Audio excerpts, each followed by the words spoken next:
Right, says you're busy. Right, go. What are you up to, young lady?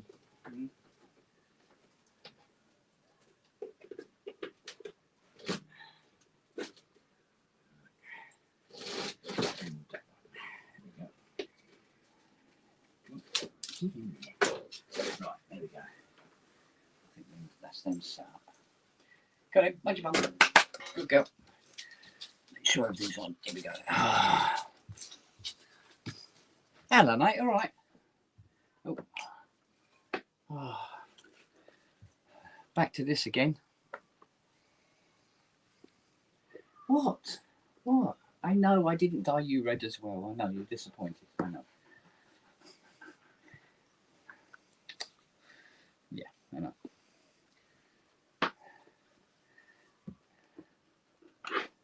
Oh.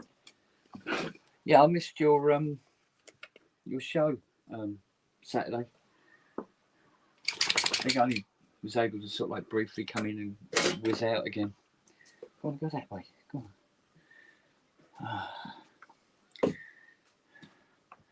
Which is not like me, but there you go.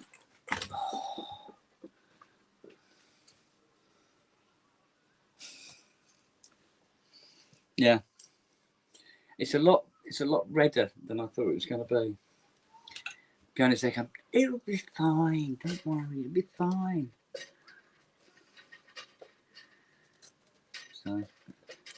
So I didn't get to see it until it was all, you know, done and finished. And I looked in the mirror in the hall and just went, oh God. Because there's subtle shades of red and, you know, light red, dark red. And then there's this, which is technically red. So, yeah. But hey, it's not grey. I find grey to be... I get fed up with it. I get fed up with the grey after a while.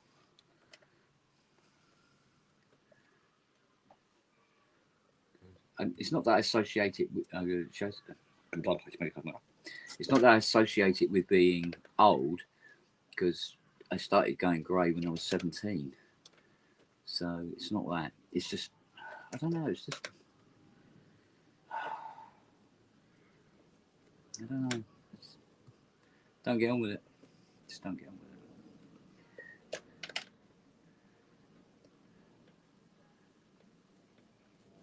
Oh, come on, out you come. Come on. Good girl. That's it. Behave yourself.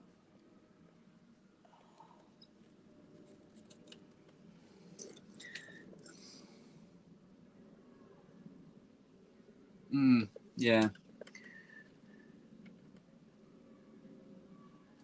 Well, that's, you know, that's it. If it was, you know, if it goes one colour all over, fine. Although I was grey, there was dark grey, there was light grey, and there was the silvery grey, and all. It's like, be one thing or just don't bother. I think what they call it, pepper pot. It's like a pain in the arse for me. Looks like my hair can't make up its mind what it wants to be.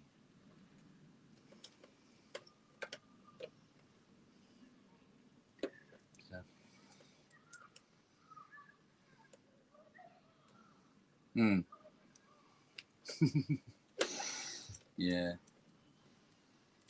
Oh, hello. I wouldn't know how to pronounce that name. Or a drink, I suppose. Yeah. Yeah, we got. Well, there's 8 of us here now. So.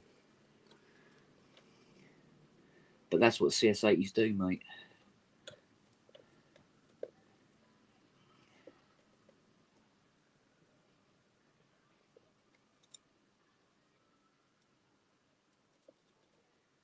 I'm sure. Shouldn't M4 be green? Let me consult my Bible a minute. No, there's something going on with this. Well, I think it's the CAS board.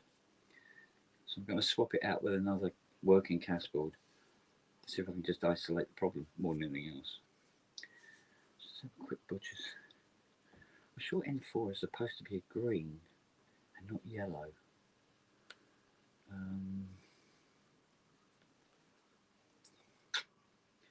I don't know why I'm looking at it's in here. Let's have a look.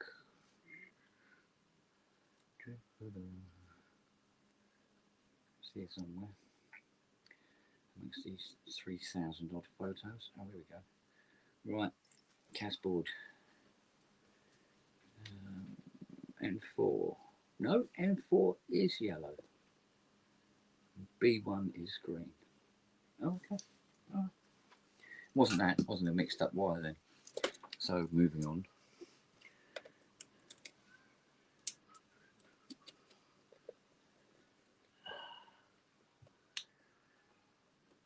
She comes. Yeah.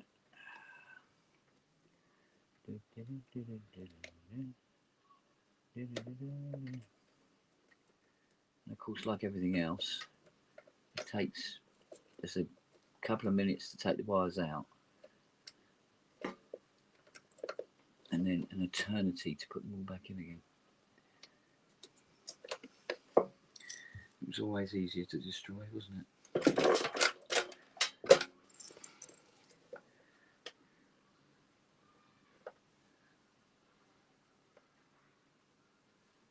Come on, out you come. Come on. Very good. There you go. Good girl.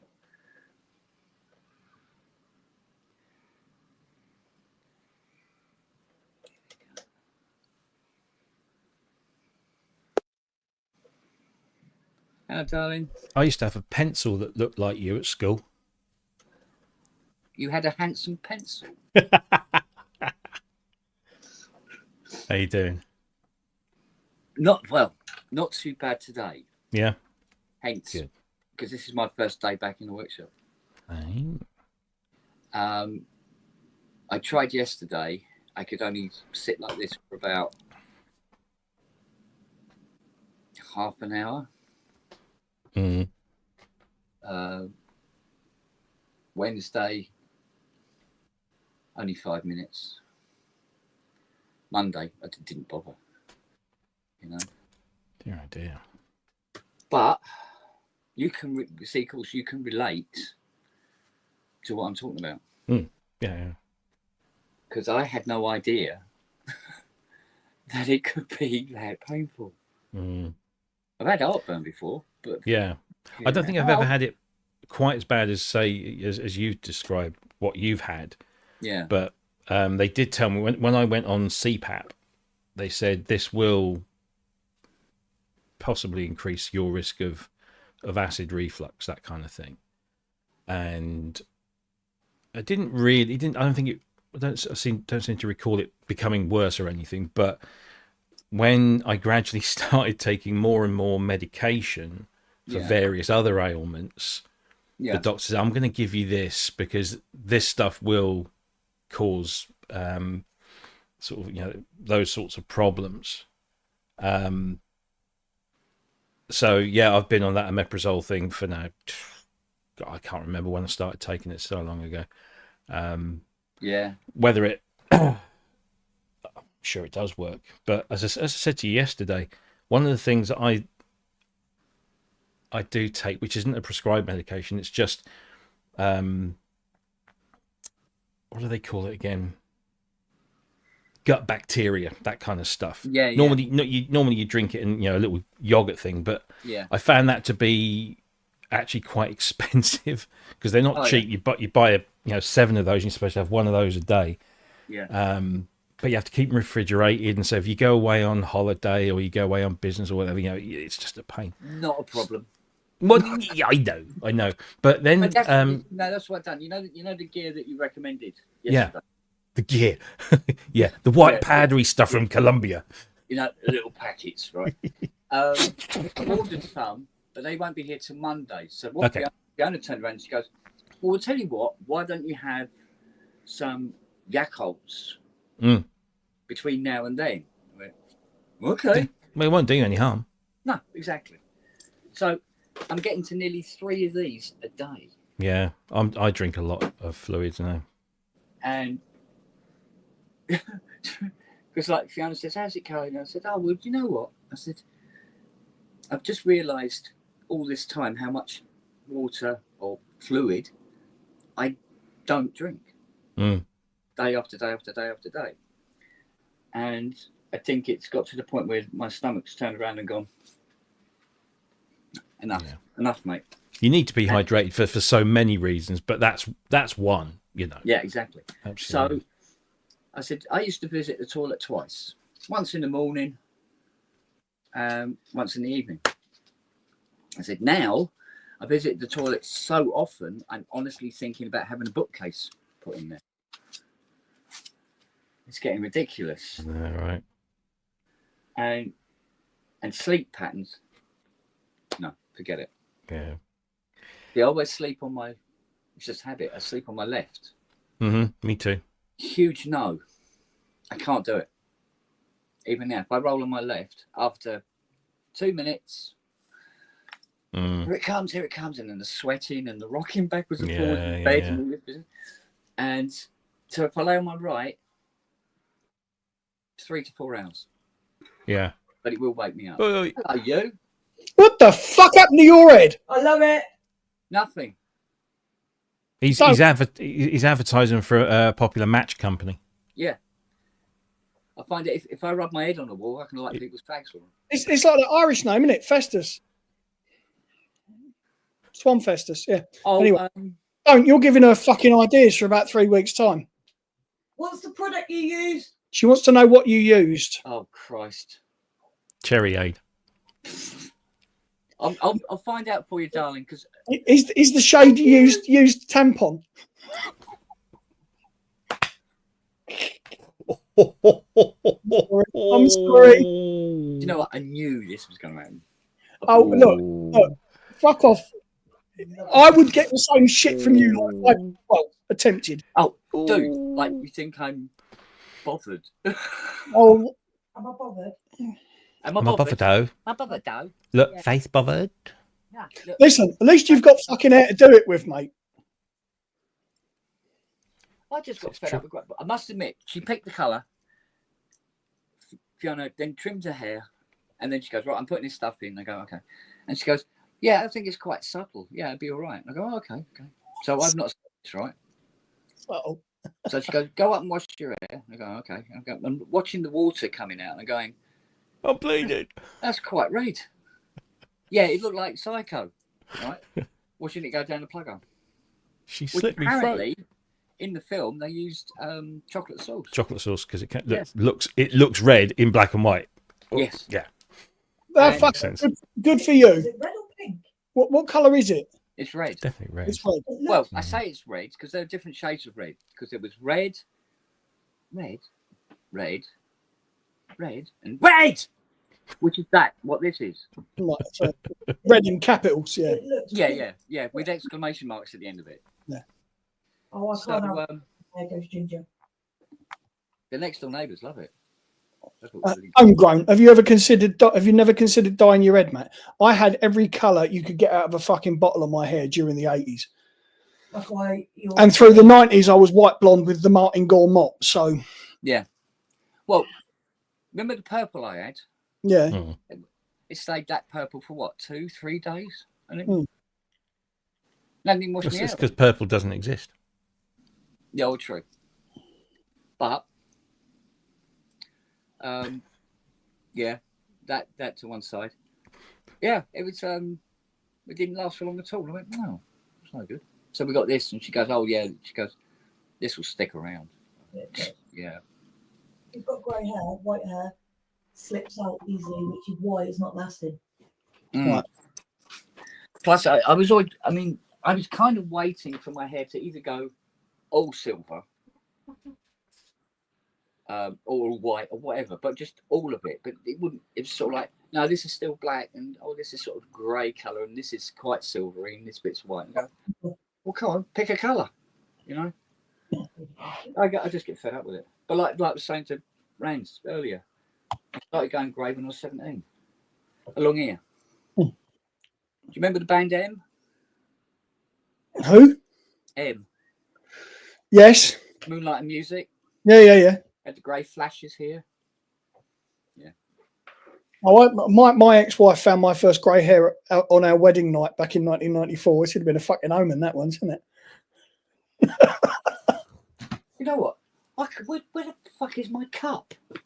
What are you working on? It's not another 80, is it? No, it's the same one. What, Winwards? Who? Yeah. Winwards. After extensive testing, I discovered a issue. Oh. It's normally my practice to find the issues before I send the invoice. Yeah. So they paid for it, and they were going to come and collect it Tuesday.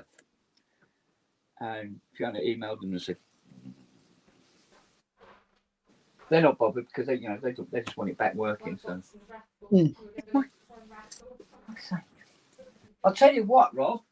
What? This drinks bottle thing's taking time turning up. Let's have a look. Let me check your order, sir. Please hold the line. Yes. Can you confirm your name, address, date of birth, postcode, bank account details, CVV number? Yeah. Orders. Kent Spong. Shipped. Shipped. Should I get a little? Because I'm not getting any emails.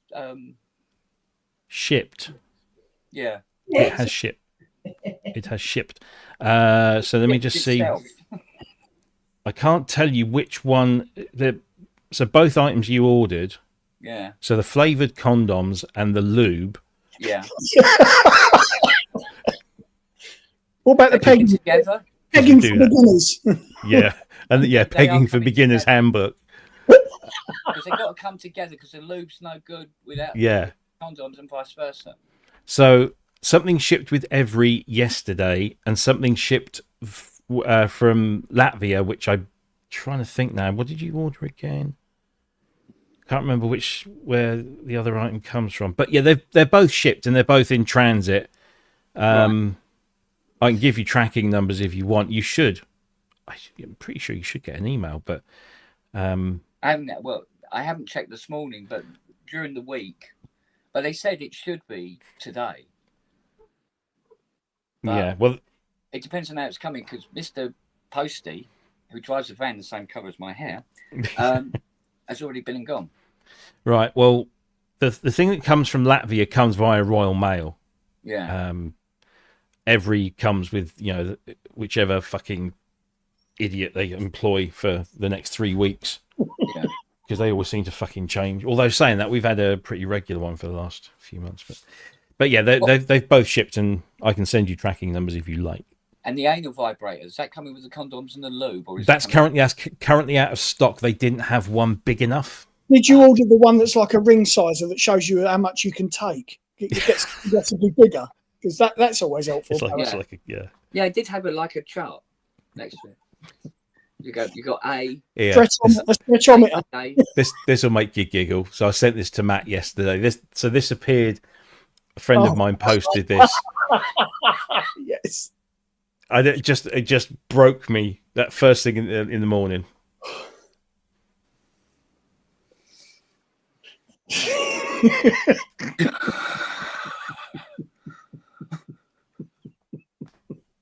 Oh,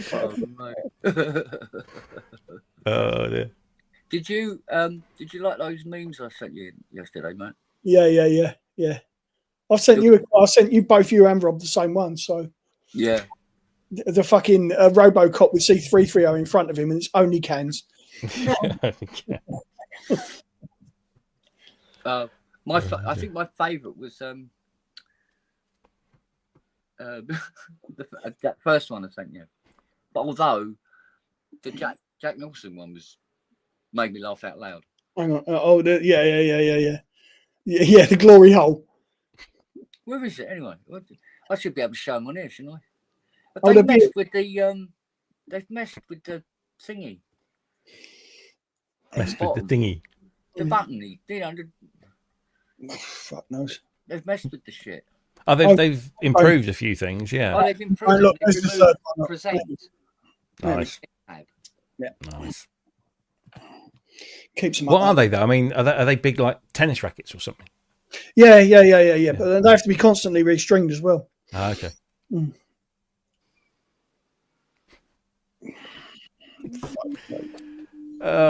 Anyway, how are we all? Tired. Well, I'm feeling better now. What's been up with you then? GERD. What? GERD. What's that when it's on? Gastroesophageal reflux something disorder. Oh, just basic acid reflux. Oh well, fuck me! I've had that for fucking 25 years. That's what made his face look like it is. Yeah. It's bitter killer. and twisted. Well, I mean, like I said to Robbie, I've had heartburn before, and you're like, they go, oh, fucking hell. No. Turn it up to 11, mate. Sweating, shaking, wandering around the garden going, somebody please kill me. Mm-hmm. And then getting that every 45 minutes. When I had my, what's the fucking camera down the throat called? Endoscopy. Endoscopy. Up your endoscopy. Yeah. Well, I had both. Mm. Not at the same time. Did they meet in the middle? Kiss. They did try. Mine is driven psychosomatically by my PTSD, and they told me that this was the guy that did it. He said, "You look like Freddy Krueger from the back of your throat to your back end." I'm burned. Mm. It's really fucking bad. Yeah. Don't confuse Ken Flux from ISM with Kent Reflux. Next time on the show, you got to call him that. Next time's on the show. And I guess it's Ken Reflux Pierce. Ken Reflux. Dear. Yeah, but when I was doing the research into it, because what was happening was you get these attacks, right? And I'm reaching for the Gaviscon, right? So boom, down with the Gaviscon. And it just went on and on and on. But eventually it started to settle down, right? So I bought some big bottles of Gaviscon because I'm going, this is, judging by how many attacks I'm having a day, I'm going to get through a lot. And I did. I got through a lot. By Monday, I do manage to get a hold of a doctor on the phone, give him the symptoms and everything. He tells me what it is, tells me what I need to get. Yeah. Everything else. And I said, well, because I said, yeah, this is going to be good because at the moment, I'm drinking water, and taking the Gaviscon. The Gaviscon isn't having an effect. He said, how much Gaviscon are you taking? I said, well, every time I get the attack. He goes, right, Gaviscon is the worst thing you can take for heartburn. It's a rafting agent. That's all it does is sits on top of it. No, it will make your body create more acid. I mean, excuse me? All these years? He goes, especially in large quantities, and he goes, I imagine you've been gulping it down, haven't you? I mean, yeah. So what they put you on? Oh, I can't pronounce it. Robbie can. Lansoprazole? Omeprazole. Omeprazole, yeah. Similar to what I take. I take that shitloads of that stuff. So I'm now drinking between 5 and 6.5 litres of fluids a day. And I think I'm going to go for the pissing world of records at some point.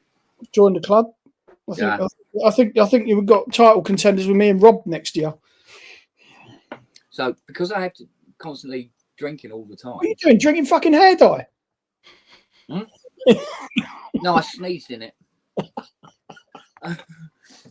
It's Ribena. And that was another childhood memory out the bloody window. We got the bottle of Ribena. The is it the blue topped one? The one with added sugar? The Ribena, right? No, the blue top's these no added sugar. That's the no added, right? Okay. Well, I've gone on to the no added now. But is it green or whatever it is? Anyway, it's the Ribena, right? Poured it into a cup, put some water in it, had a swig, and immediately went, oh, fucking hell, that's not Ribena. Because it's been a long time since I've had Ribena. I go, yeah. No, that's not the Ribena I used to drink. It's not the same as it used to be. No. And the same goes for shrimps. Do you remember the little foam shrimp sweets? Oh, yes. No, mate. Nothing's the same as it was, man. You should know that. Yes, dear. Oh, you see, they're bringing Balamory back. You see, they're cancelling the Colbert. Colbert, yeah. Well, they're not cancelling Colbert. They're stopping the show. They're not even getting rid of him and replace. They're just stopping the show, which is bonkers. Yeah, well, you know what that's all about, don't you? Court case. Certainly would appear to be. So a lot of people are saying, "Oh, well, I'm cancelling my Paramount membership then." Fuck them. I always watch Colbert. Yeah. I suppose what's his name would be next now. Oh God, forgot his name. What, late night host? Yeah. Jimmy Kimmel. There's Kimmel and who's the other guy? I can't remember his name's gone. Yeah.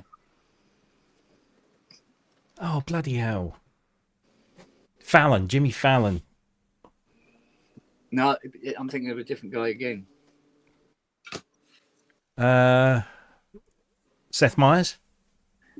That might be that. Yeah, that might be it.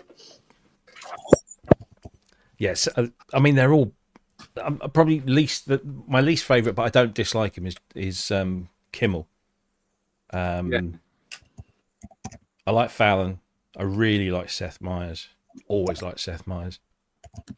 But yeah, Stephen Colbert is just the fucking legend. Well, I watched Jon Stewart do that skit with the Elmo. Yeah. I'm so glad that he came back to the Daily Show, even if it is just like one day a week. Yeah. He's just he's a fucking legend, that man. Yeah. I know. Lindsay, so who's going to a Coldplay concert? That was surely. Beautiful. If they hadn't done anything, if they'd have just stood there and gone like this and just not done anything, nobody would have shared that video and said, "Oh, this couple mustn't, they must be hiding something," and then somebody wouldn't have seen it and gone, "Oh, that's the CEO of blah blah blah, and she's in HR and blah." So they've just done nothing. But there you go. It's the look in his eyes the moment he realises, fuck, this is going to cost $500 million. Yeah. Hey, so I posted a picture. So last Saturday I went to London to meet up with Professor Samantha Bennett from the Australian National University in Canberra. And we sat outside a pub for a few hours and just talked all things Fairlight and stuff.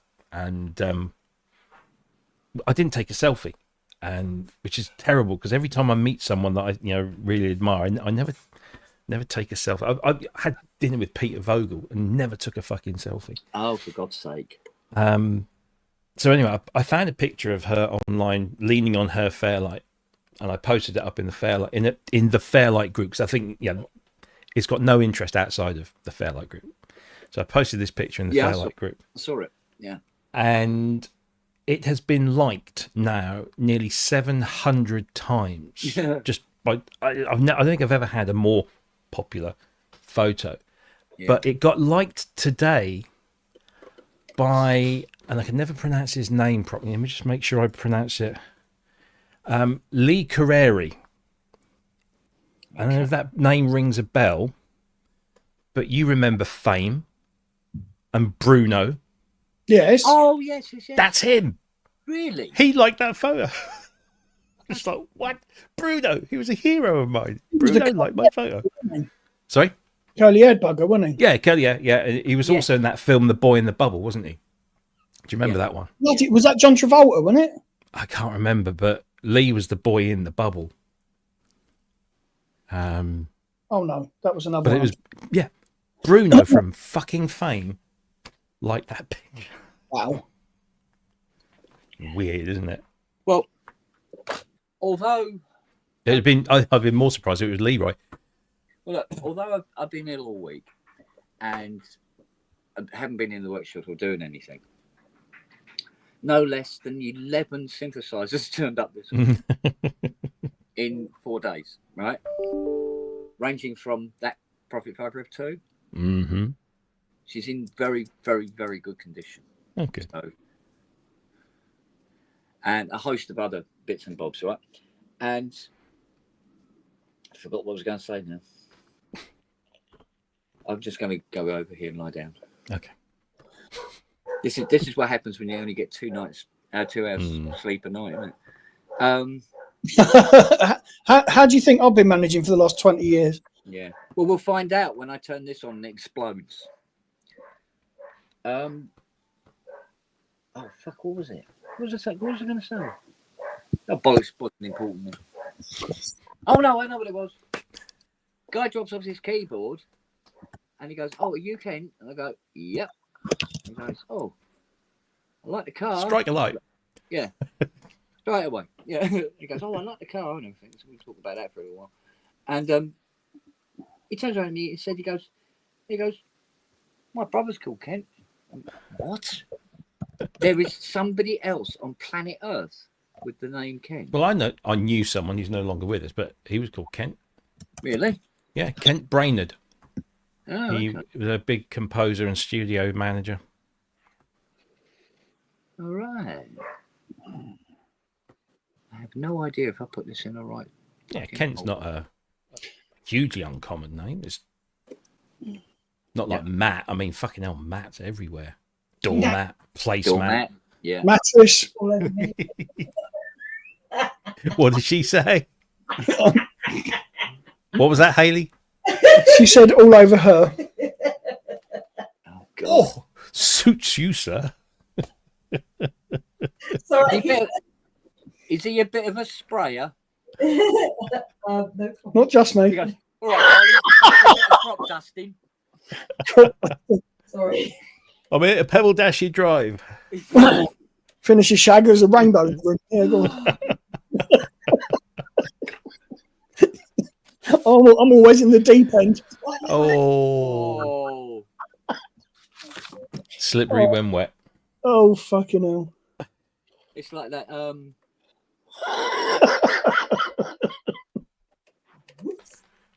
Dear, oh dear. Yeah, that's it. Yes, they can hear you. Be careful now, there's a hose pipe ban. Not in Devon, there ain't yet. Not yet. Probably will after I fill my food up. Yeah. So it's only a jam note done up for tea then. Dear, oh dear.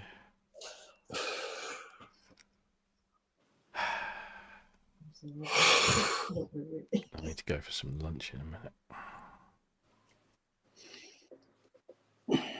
Yeah, I put all those wires in one position out. Maybe I shouldn't be working on this at all.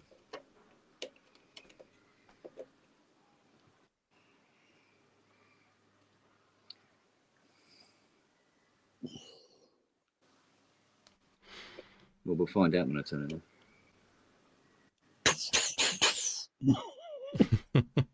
that.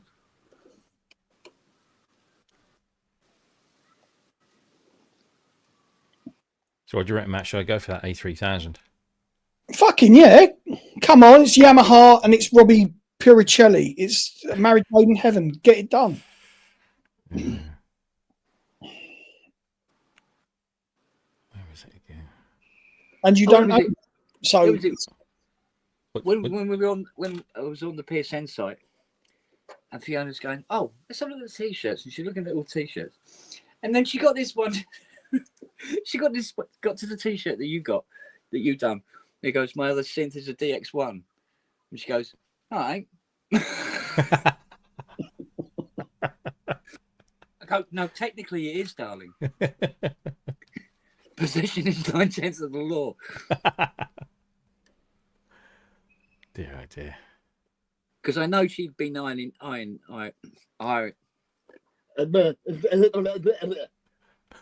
that one up, going, right, we get a few quid for that one. I went, yes, dear. He ain't coming back for it, is he? Yes, dear. Well, so when I said, yeah, you have it on permanent loan because it's, well, otherwise it's just sitting here. Well, you can get some fucking fun out of it, right? Fun, yeah. And I told, yeah, well, I told Fiona, and she goes, oh, I see. Oops. Dear, oh dear.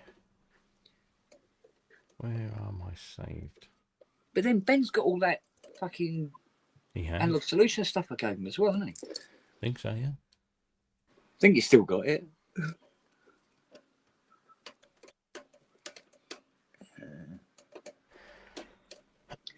I never.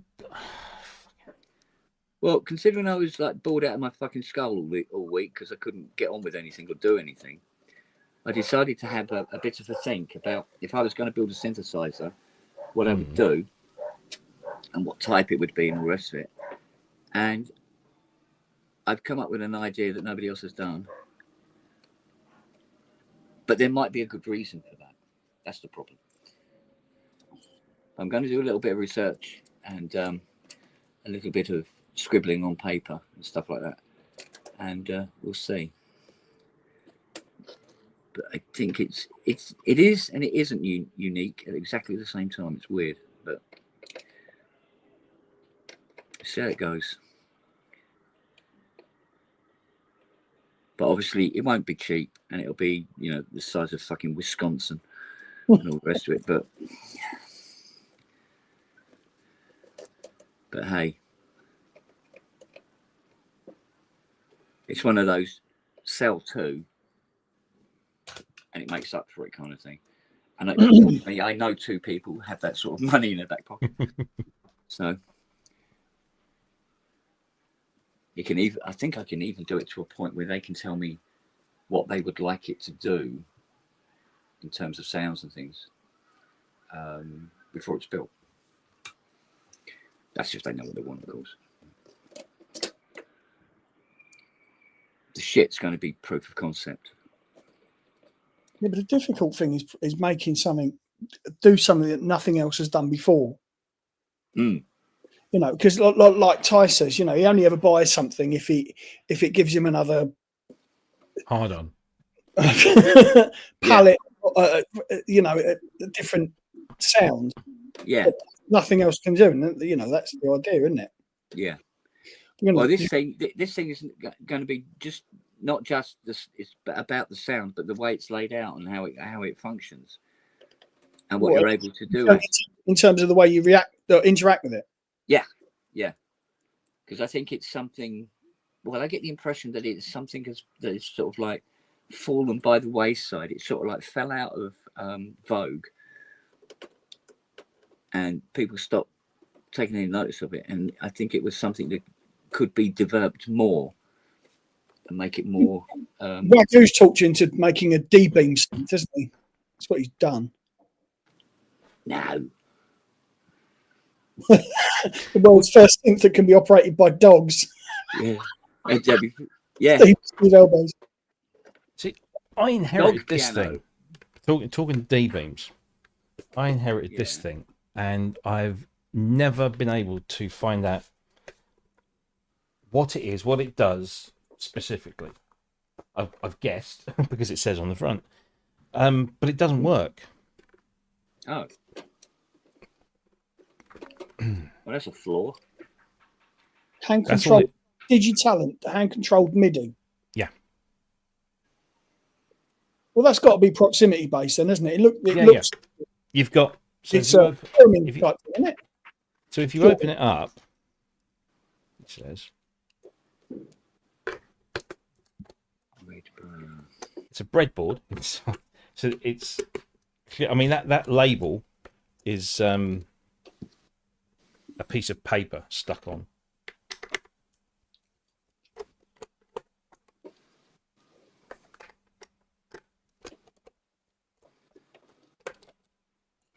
Right. So take the back off.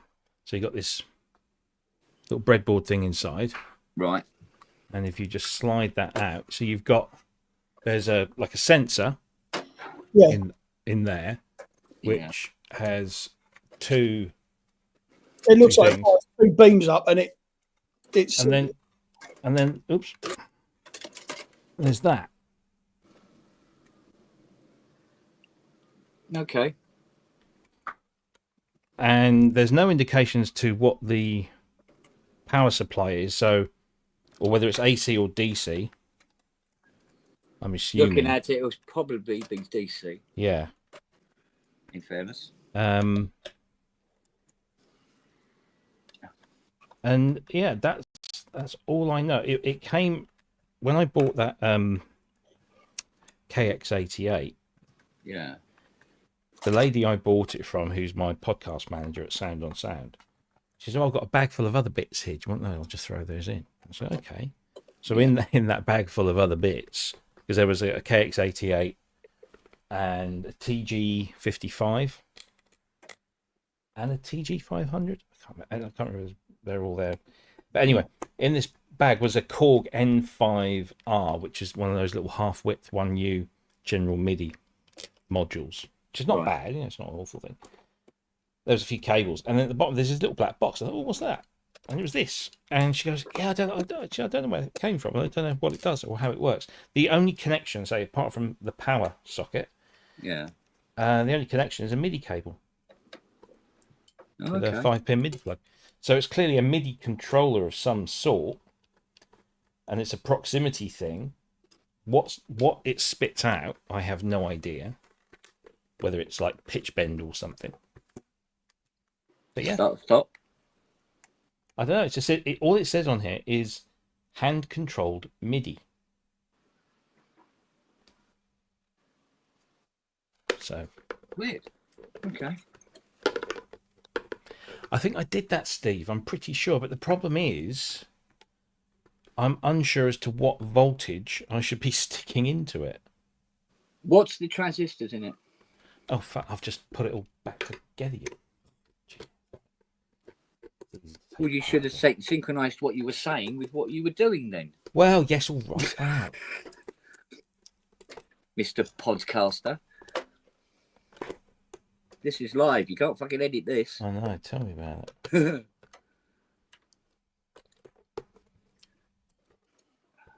Right. So, you have to excuse my complete.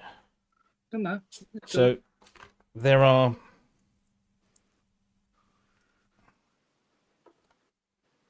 So there are two capacitors. Yeah. Two little blue capacitors. What are their ratings? Well, give me a fucking chance. Jesus. Oh, jeez. I can't tell because my eyes are shot to fucking bits. So let me turn my electronic magnifier on. Here we go. Fucking Iron Man now. iPhone. What am I supposed to understand from that gibberish on there? Hang on. Oh, what's this say here? 35 volt, 100. Is it that little mu? So the U belong to UF. That's it. 100 UF, 35 volt. Right. Okay. So there's one of those, and then there's a 220. 16 volt. Right. Then there is one of those. What do they call that? With a little metal hole sticking out from the top. Like a voltage reg. Yeah, voltage regulator. That's the one. Mm-hmm. So there's one of those. That's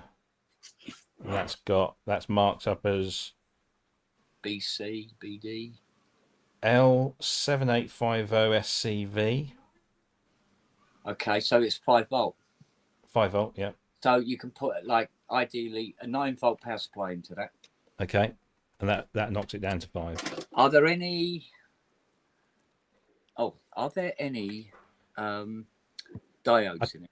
I tell you what, let me do. Little round flat things with They look like resistors, but they're normally black with a stripe one end. No, let me do this, right. Mm-hmm. There's a diode.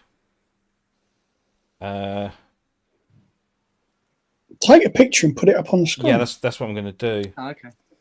Actually, that diode, now I look at it close up, might be fucked, or might just be covered in solder. It's got 2 red stripes and a brown stripe. There's also a... Right, hang on, let me just mute this. There's a chip that's a Motorola chip. Mm-hmm. PIC 18F252-I/SP 06185B8. Right, that's your PIC controller. Okay. And then there's a little silver capped thing. Yeah. How many legs do you know, roughly? More than 3? 4, 1 in each corner. Oh, okay. Let me just take a picture. Yeah. He's got these little mounting struts on. Whoever made this has just knocked this up probably from a schematic in a magazine or something. Yeah. Get my fingers out of the way. 2 red stripes and 1 brown stripe means its arse has been dragged along a gravel path.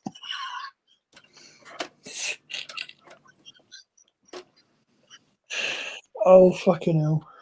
Did that get it? It's like that. Was it that scenes we'd like to see? Because things you wouldn't hear in a medical drama. And he goes, wait, I'm just about to insert my finger into your asshole. Okay, right, I'm taking it out now. Okay, nurse, could you send in the next patient, please?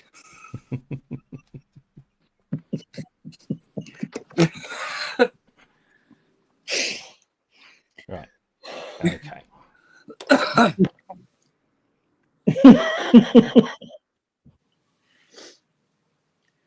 Oh, mate. Right. Let's get the juices flowing. That's what she said. You wish. How is she, by the way? All right. Well, it's better than nothing.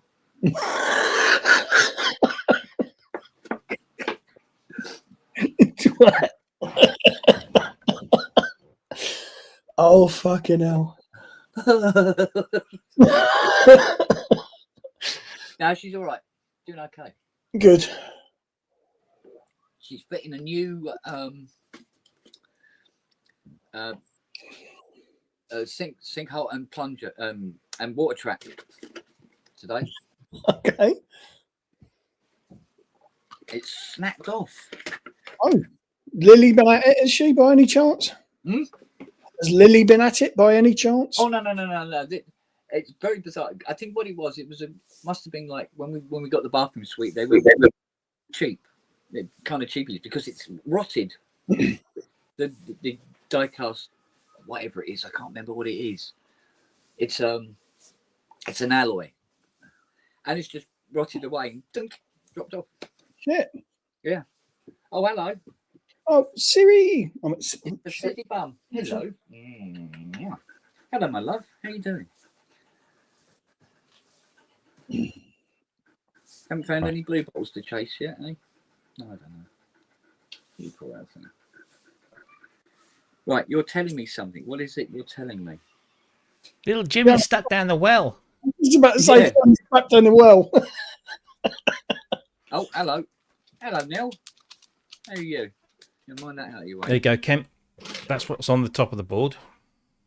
Okay, so you've got a crystal, you've got a thingy you want. Okay. There's a bridge rectifier there. See that little black thing? With the metal hole sticking out on top. No, the little round black thing with the oh yeah, with the side shaved off. W10G. Yeah. Yeah, that's a bridge rectifier. Now that would suggest that the input is AC. Oh, okay. So ideally, you want like a 9-volt AC power supply, not a DC one. Because if it was using DC, that it wouldn't need that power conditioner. Right. Because what it does is it only allows the current to flow one way and block it the other way. So what you end up with is a constant direct current. Okay. So that's what makes it a DC. Gotcha. Yeah, so a 9-volt DC should kick that up. A 9-volt DC? AC, beg your pardon. A 9-volt AC. Okay. 9-volt AC. Oh, I mean, to be perfectly frank, if it blows it up, I wouldn't know, because these little pegs are doing my fucking head in. Because then the other side, the back side of it is that. Yeah. Not the sexiest ass I've seen today, but go for it. No. And then it all connects up to this little Sharp branded optical sensor of some description. Sensors, yeah. It could be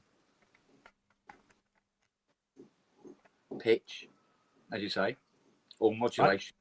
It would make sense if it was some sort of thing that you just wobbled your hand in front and it made, Yeah.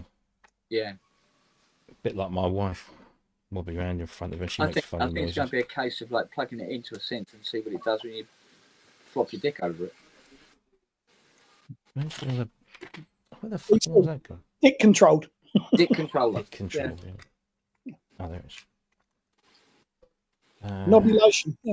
Yeah, a very different kind of knob to twiddle. Right, I'm going to get me a top up. Do you know what? I filled that up 4 o'clock this morning, and it's gone.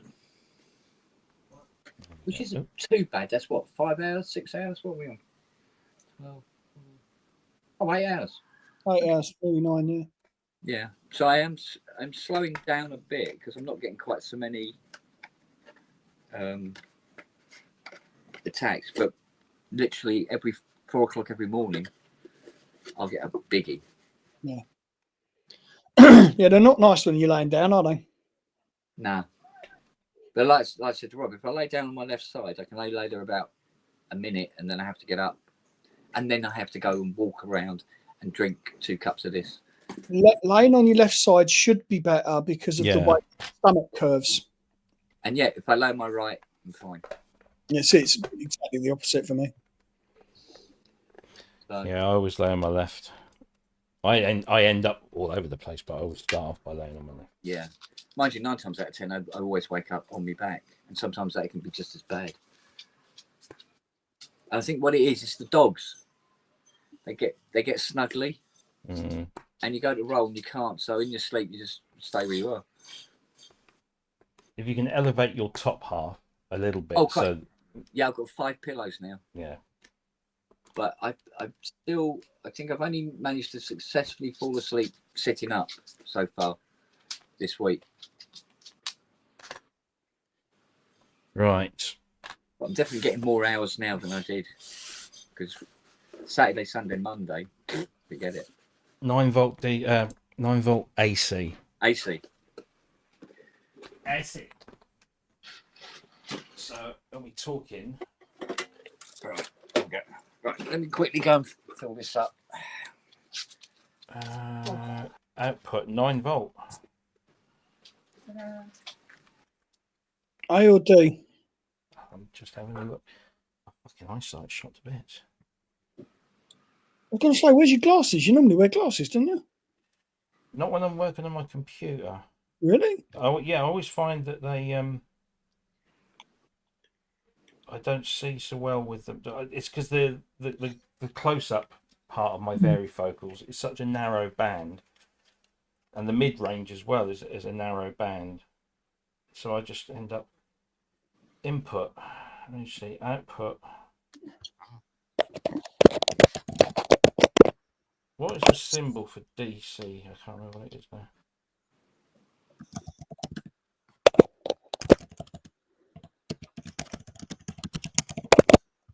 What's a Volca power supply? Is that DC? Oh Jesus. Let me go and have a look. I'll go and see what I can find. Volca power supply. AC. No, DC. Oh, for those about to rock. Fuck's sake.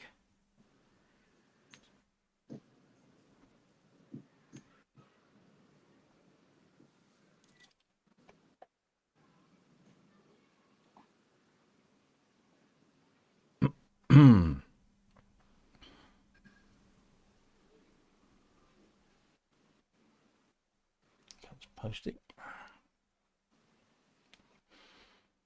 I'll take that fucking photo. Volca is DC out. DC. Yep. And he said AC. Yeah. And I say Angus Young. Guitar pedal power supply 9-volt DC pedal. Korg Volca. Are you sure? Oh yeah, of course, yeah. So AC. It's AC. AC you want. I've just looked at my Volca one and it's DC. Yeah, because that's what I've got on my Sonicware stuff. Is they're all basically Volca compatible, so that won't work.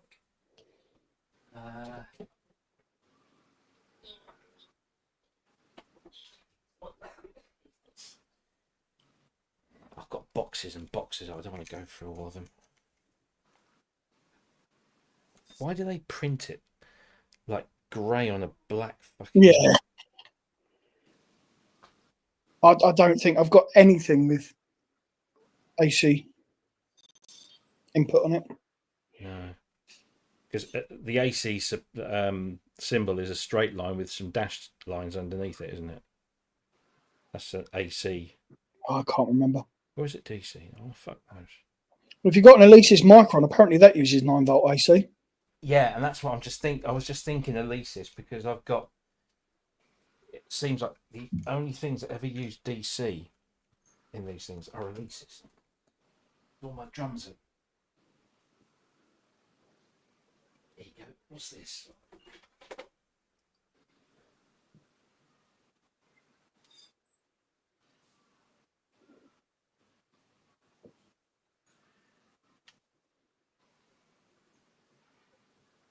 DC. There you go. That's A. You want AC, mate? What? You want AC, don't you? Oh shit! Yeah, sorry.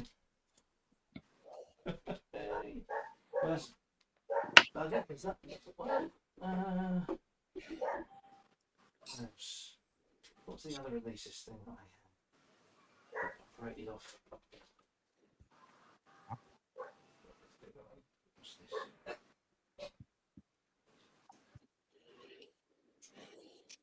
What's this? There's somebody in the chat called Monsieur Broomstick.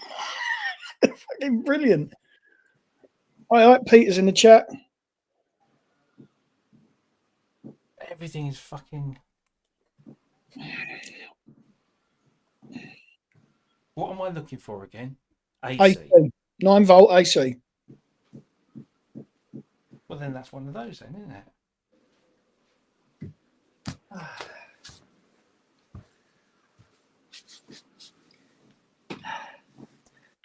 Oi. Oh no, they're DC. What time is it? Straight line and the dashes underneath is DC.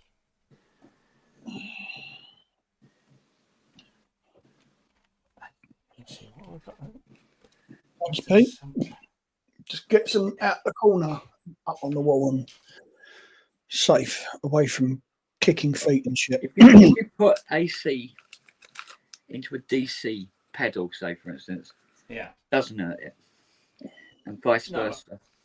It's not the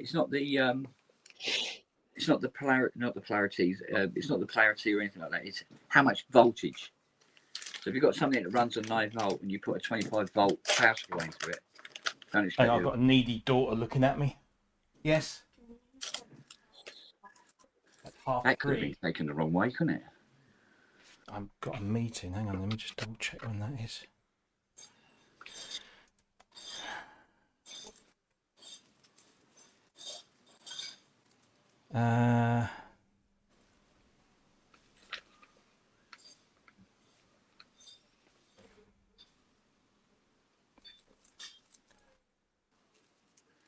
Peter James Stevens is asking, call it 3. Did the CS20 do that to your hair?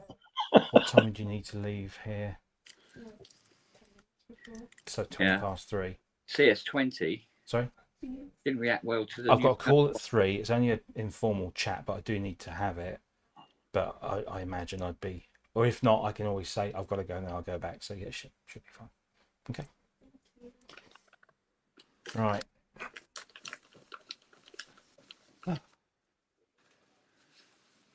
Right, I'm going in.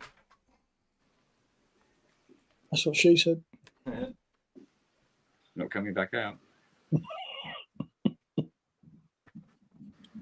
Diver's suit and a welder's helmet. Hmm? Diver's suit and a welder's helmet.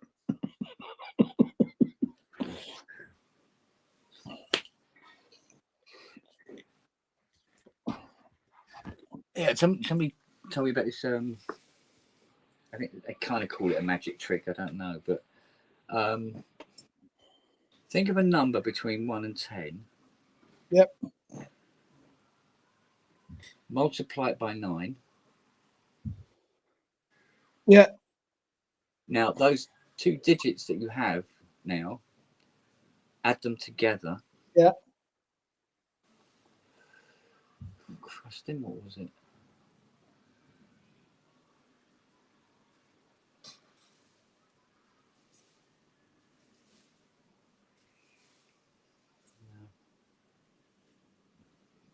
Take away 5. Yeah.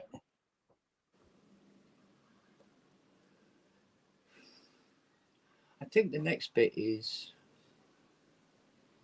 now think of a country that begins with that letter. What letter? The 4th letter of the alphabet or whatever? Yeah. Yes. Yeah. Right. Okay. Now, take that last letter of that country that you picked. Yeah. And think of an animal that begins with that letter. Yeah. Yeah. Now take the last letter of that animal you've thought of, and think of a fruit that begins with that letter. Yeah. Yeah.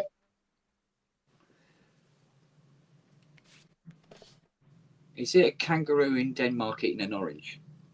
Yes. No, mine was a koala in Denmark eating an apple. Well, that's because you're a cunt. Right. I found an adapter AC to DC. It was a kangaroo living in Denmark eating an orange. Yeah. Okay. It's good when it works. So 9-volt DC output. No, AC. You want AC?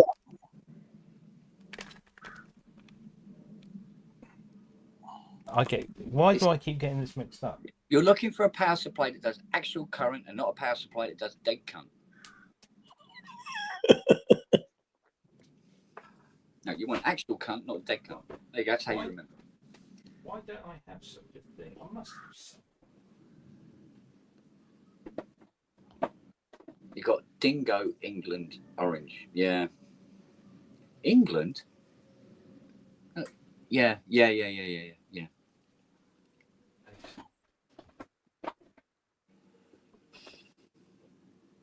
DC.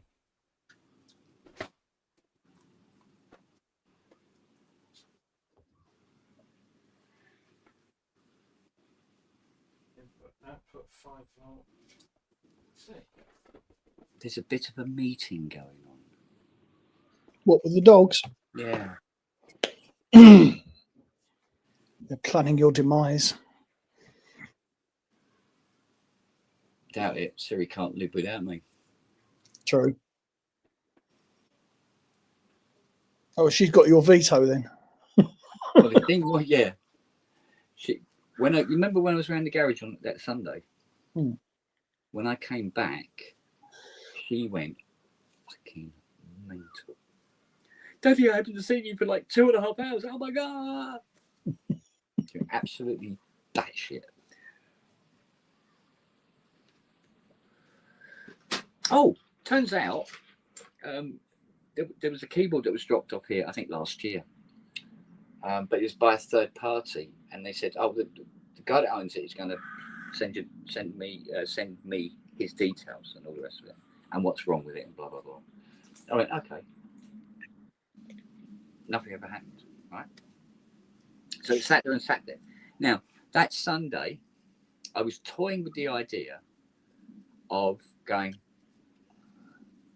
and lobbing it, right? But a little voice in the back of my head went, "Nah, leave it alone. It's not that big. It's not a very big synth, and you know, it's in tag. Leave it alone." So I went, "Okay, I'll leave it alone." Well, the guy who owned it phoned me up Monday, and he said, "Oh, do you have my my Krumar Performer?" Oh, bloody hell! Little Krumar Performer. And I Nick went, Rhodes' favourite string synth. Apparently, not only Nick Rhodes, because he goes, oh, he said, is it done? I said, well, no, because I never found out what was wrong with it. And he goes, oh, okay. He said, that doesn't really matter. I went, really? He went, no, that doesn't matter. I go, okay, that doesn't really matter. Do you want me to clean it all up and everything? Because it's got burn marks, little burn marks on the wood bits on the side and stuff like that, and some on the keys. And he went, no, don't do anything with it. I went, okay. I said, well, if you don't want anything done to it, why did you have it sent down? He goes, oh, he said, well, you see, the reason I want it back, he says, is because this exhibition is going ahead, and I need to put it into into the exhibit in, little glass case kind of thing. I said, what, like it is? He went, yeah. I went, oh, okay. So he goes, yeah, because it's ELOs. And he said, all the burn marks on it are from all the fireworks they used to have on stage when they were touring and stuff like that. I said, tell me something. Is this the string synth that they were using on Out of the Blue? He went, yeah, no, they've had it since the beginning. I nearly skipped it the other Sunday. More poignant considering that he had to cancel the last 2 fucking shows of the Over and Out tour, which is, the final ever shows of ELO. Yeah. That's see, I love Jeff Lynne's work. Yeah. Well, he said this thing's on all the tracks. Yeah. I said, yeah, but they had a CS80. Have you got that as well? He says, no, I don't know what happened to that. I went, oh, okay, like that, and left it. Whereas I do know what happened to that. Oh. Yeah. Back up. There's a performer down here for sale for just under 600 quid, I think. And I was like, I've got the VST, but VST's really good. Really, yeah. It was 70 quid from Krumar, but it was really good. Well, it's weird because what was that other thing? I think we're beginning to see the demise of crazy analog pricing. The guy here, it was either Tuesday or Wednesday. It was the Prophet 5 Rev 2, and he said, he goes, oh, I'd listened to all the Prophets. He said, this is the one I like the sound of the best. I said, yeah, but that's because it's the Rev 2.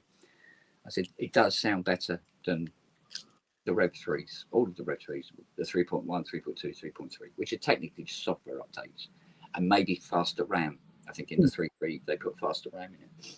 I said, but when it comes to sound, it's the Rev 2. I said, unfortunately, I can't stand the sight of them. They're all right to play, but I wouldn't work on one if I could help it. But because you said it was in such good condition, I have taken it on. I will text you. And I said, besides, they're worth silly money. And he went, well, he said, I bought this one from America. All right, so you had shipping, import duty on top? He went, yeah. Parcel. I went, Christ, how much did you end up paying for this? He went, $6,000. Went, what? Sorry, excuse me? Yeah. Fucking hell. $6,000. They used to go for 10, 11, 12. Yeah.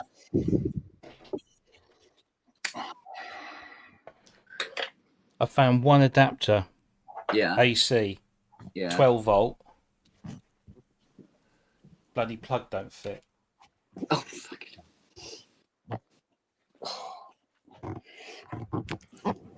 I'll have to dig around somewhere. It does make you wonder why we couldn't just have one universal standard.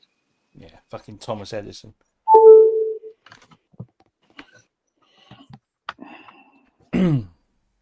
I mean, it's all very well, you know, when you've got a a specialist power supply like you've got on the quadriverb, where it uses something, I think it's something stupid like 24 volt or something. They have special plugs, you don't accidentally plug that into something that's like a 9 volt Boss pedal, yeah. So they make it like, you know, it looks like a MIDI cable, but it has a center pin. Yeah. Unfortunately, you can plug MIDI cables into that socket, but you can't plug the power supply into a MIDI socket, if you see what I mean. So, and that's fine. You can work around that. But these 3.5 mil, 2.5 mil, 1.5, 1 mil, all these different sizes, and then their polarities and all the rest of it, it's like, oh, yeah, all like it. I always have 2 or 3 of those multi-voltage. Yeah, I've got a couple of those somewhere. And then what the clever bit is on the end, it's just a magnet with 2 rings. And then you had just this series of connectors. And it even does lightning. Yeah. Fucking hell. Yeah. And you just put them on the end and then set the voltage you want, set the polarity, and Bob's your auntie. But they're good. But they're logbook. Finally got me logbook. What are you doing, sweetheart? I'll be pissed on myself. Jesus. You eating leaves, mad woman. 2 more years, fucking hell. This vehicle is subject to additional rate of VED until the 30th of November 2027, as the original list price of the vehicle exceeded £40,000. You want to know what my vehicle tax is on my motor? Go on. £645 a year. Well, mine's 300 and something, but I would wager that my car would do as much damage to the roads as yours would. If not more. No, the environment. I'm talking about the roads. Oh, right. Oh, yeah. So they go, oh, yes, it's, you know, it finances. Like, fuck it does. Come fuck off, piss off. It goes, nothing Indeed. goes from what it's fucking paid for.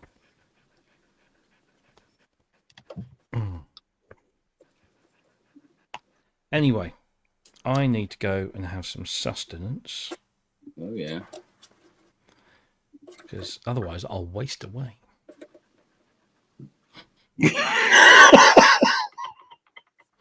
You know, it's...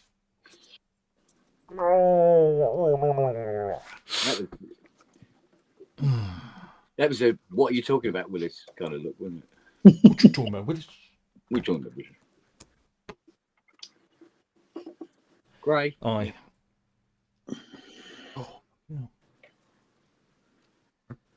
Right. Oh, dear me. I'll probably have you on in the background, but I'll be in the kitchen eating, so... as you were. There's an offer you don't get. I know. Right. See you in a bit. See you in a bit, darling. Ta-ta. Well, if he has us on in the background, I mean, we can't talk about him. Well, we can. Well, you can, but you know, he's clever like. You just hear it. So violet and then blue. So violet. So do you know what's wrong with the 80 then? No. It's a very, very weird problem. What's it doing? It randomly will play a voice out of tune, but it's not related to key or voice number.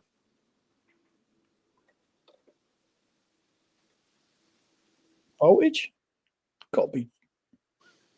We're coming from the same board, mate. Mm. And all the initial voltage parameters check out. Hang on. Right, okay. Yeah. Well, as you've said many times, and as we've mentioned many times, these synths are starting to throw up problems they shouldn't be doing. Yeah, that's for sure. Like that. Remember that mini mode when you turn the headphone volume up, it goes down in pitch. Yeah. Yeah. Two completely unrelated systems. Well, I remember the one that you actually put a video out where you'd put the fan on after you'd finished it, and the breeze was blowing it off. Yeah. But that's more more of a common kind of fault, and in on some sense it isn't a fault at all. It's a bloody feature.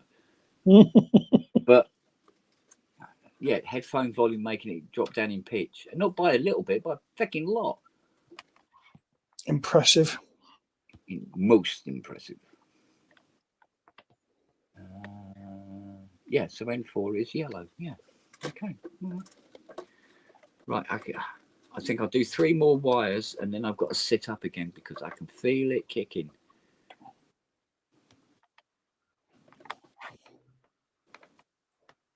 So I can't lay on my side, and I can't lean forward at the moment without paying consequences. Oh. Fucking mental, isn't it?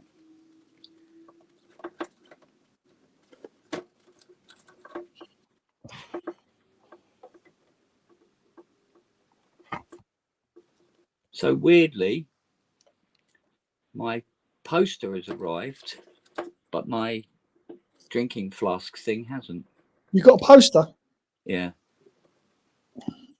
I'm going to put it on the built-in the airing cupboard door. Yeah. So it's behind me when I'm on the show, sort of thing. Nice.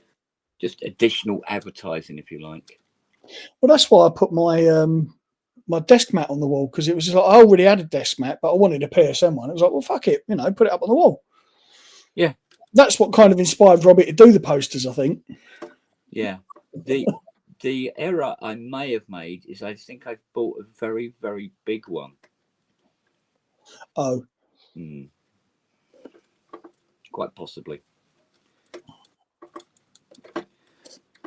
I'm going to have to dip off about 2:15, I think, because it's Litland's last day at primary, so there's a summer holidays. Yeah, there's a barbecue happening at school, so we've got to go and attend. Yeah. Yeah. Dave Serchik's in the chat. Oi, oi. Hey. Haven't seen him for a while. Dear me. What do you mean, probably? I've just seen your screen name. Probably Irish. You're definitely Irish. That's true. Can't deny it, like though. Where was she from? Where was your mother from? Arklow, County Wicklow. Oh, Wicklow, yeah. Yeah. Yeah, definitely Irish then. From a tiny, well, it's called Wooden Bridge, and the only house there was my mum's house. Oh, bloody hell. So properly small. Properly small. And it was, right next to this, I suppose you call it a creek, I suppose. And, yeah, I've got a photograph of it somewhere back in the day with the cow, the chicken. Well, maybe, I don't know, I think there was a couple of chickens, but it was only one cow. And they had a couple of horses. That kind of thing. It was a tiny, tiny little farm, basically. It was a homesteader house, if you like. Yeah. You had a compliment. Kent is actually getting cute, according to Dave Serchik. Cute. I think he's rather taken with your hair. Okay. I think I might have overexcited him somewhat. Right, brown, red, orange, yellow. Come on, girls, in you go. Probes says subsistence farming. Because Mum used to love telling me the stories about, how she went to, when she went to school, she used to go to school in her bare feet. Rain or shine. Yeah. Oh, they built them fucking different back then, didn't they? She said she got her first pair of shoes when she was coming to England. So when was she? What year was she born? Oh fuck me, you're asking now. 38. Right.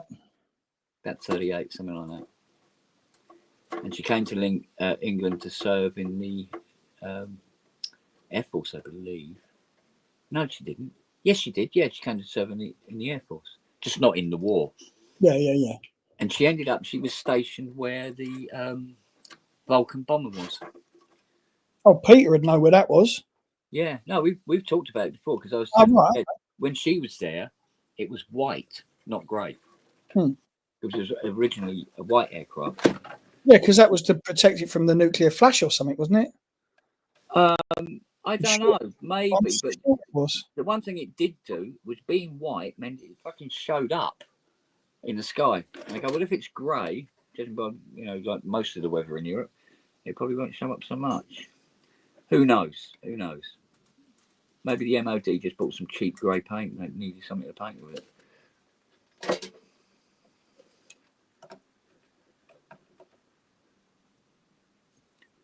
I watched a really fantastic documentary on YouTube over the weekend where this chappie, I suppose you could call it a video blog, but he's really invested in it and he gets to talk to various people about various things. And he went down to the border wall with Mexico. Right. And he'd been down there, I think he'd gone down there 2 years ago, and he was going down again. I think it was this month he went down.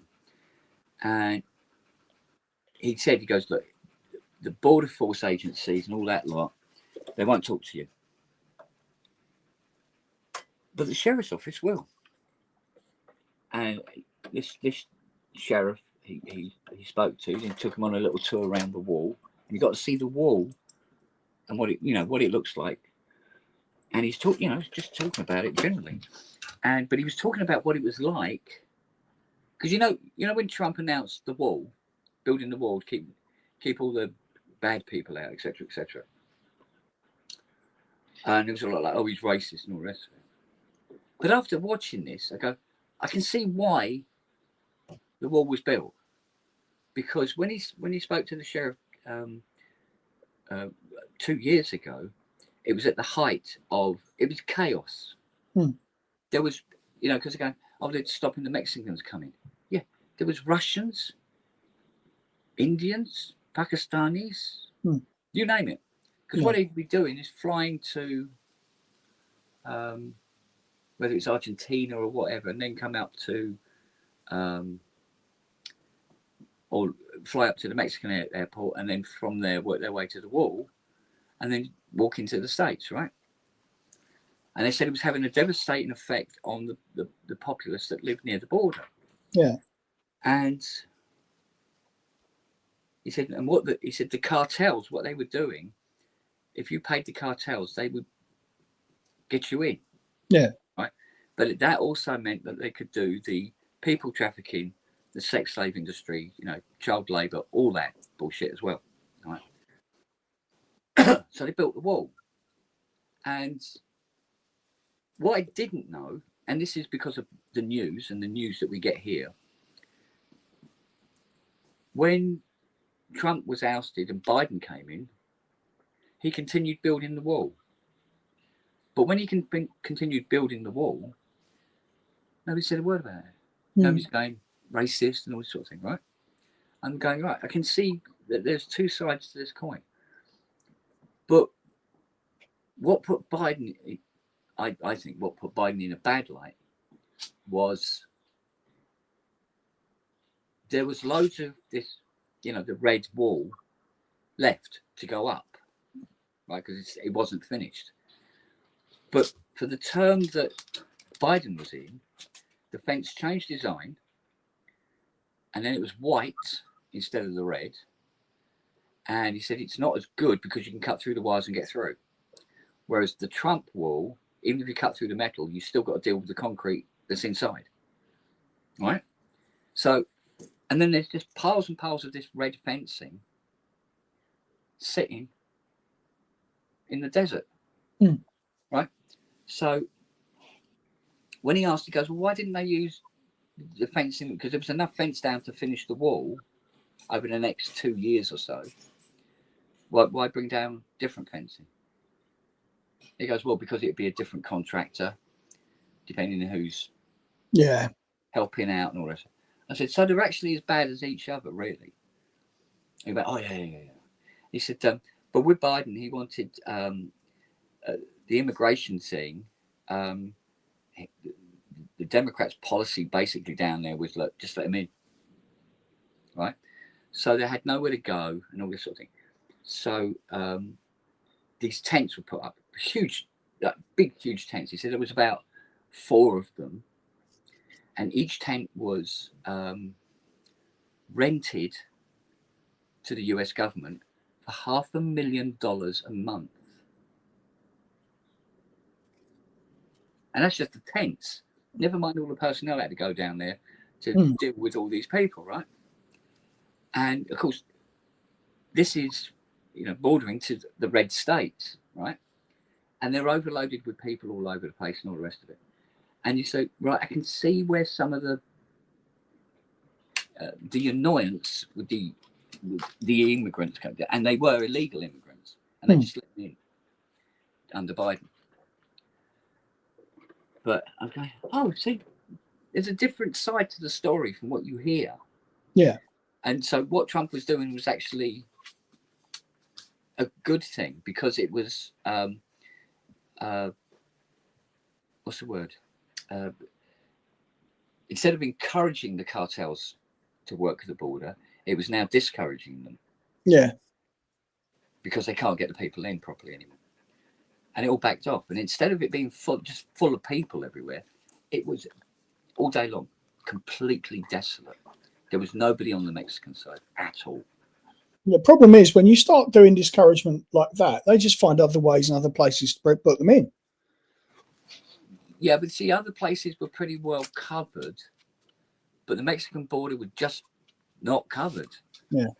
And there's nobody around for fucking miles. And I mean, when I say miles, I mean fucking miles. Right? There's no houses. Yeah.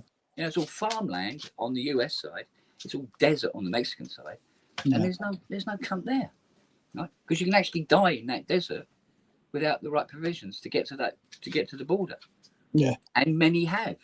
He said, yeah, the whole place out there. He said between those mountains and here, there's loads of bodies out there, loads of people dead.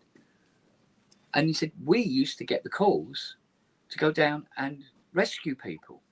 It was all costing money. Yeah. So you could see what was the problem. Yeah, and you can understand. Where people could enter the country legally. You hit certain criteria and you can enter the country legally, right? But because these people either didn't qualify in one way or another, they go, well, we'll get you from, Mexico City, and we'll transport you up there. And I think it was about $6,000 per person, and we'll get you over. So there you go. But I mean, what Trump's doing now, that's a different kettle of fish. But the whole wall policy, it kind of made sense, because they were literally losing control of their border. Yeah. And because we turn away people here, they don't reach the criteria. Put them back on a plane and send them home. Oh, the next drop-off country, anyway. It was just really interesting seeing it from a different perspective for a change. Yeah. Instead of the pre-processed, edited bullshit that they give you on TV. Yeah, well, I don't watch TV anymore, so. Yeah, well.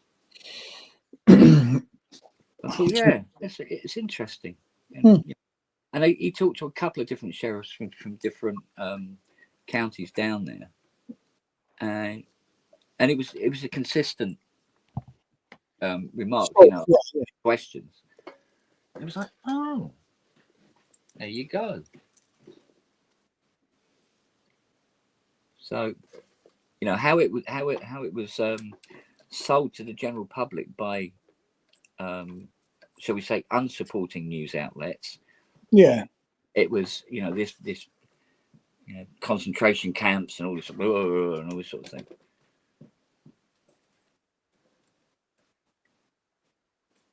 But I mean, there's 101 reasons why Trump is not good for America. But initiating the building of the wall apparently wasn't one of them.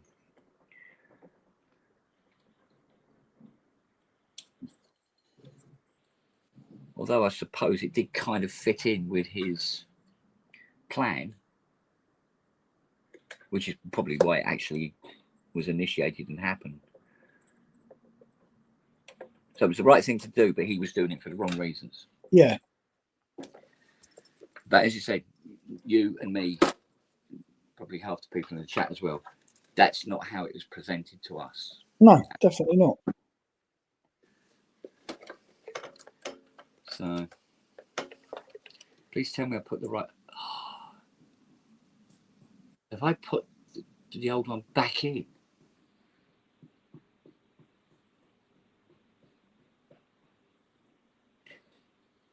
No, I haven't. No, I haven't. Fucking hell. I just had a moment there, Matt. Whoops. I thought I'd soldered back in the board I'd just unsoldered out. Pay attention, 007. And that, do you know what? Paying attention is something I'm finding very, very difficult lately. Might well be not the right day to be working on it then. Oh, I know, but I'm falling behind schedule. Yeah.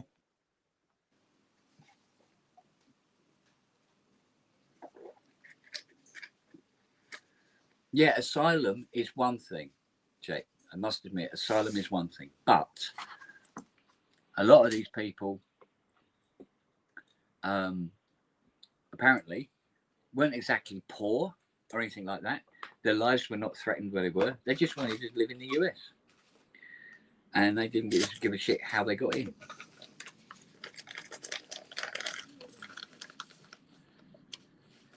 What is funny, though, is when you think about it, how Trump's, so against immigration and all the rest of it and blah, blah, blah, blah. And yet, apart from him, his entire family are immigrants. The whole lot. Because even his sons, when they were born, his mum still wasn't a US citizen. It took her another 11 years before she was a citizen. So for that, at least that length of time, they were immigrants. Trump's granddad was a German immigrant. Yeah. Or his father, whichever it was. So the hypocrisy is, astounding.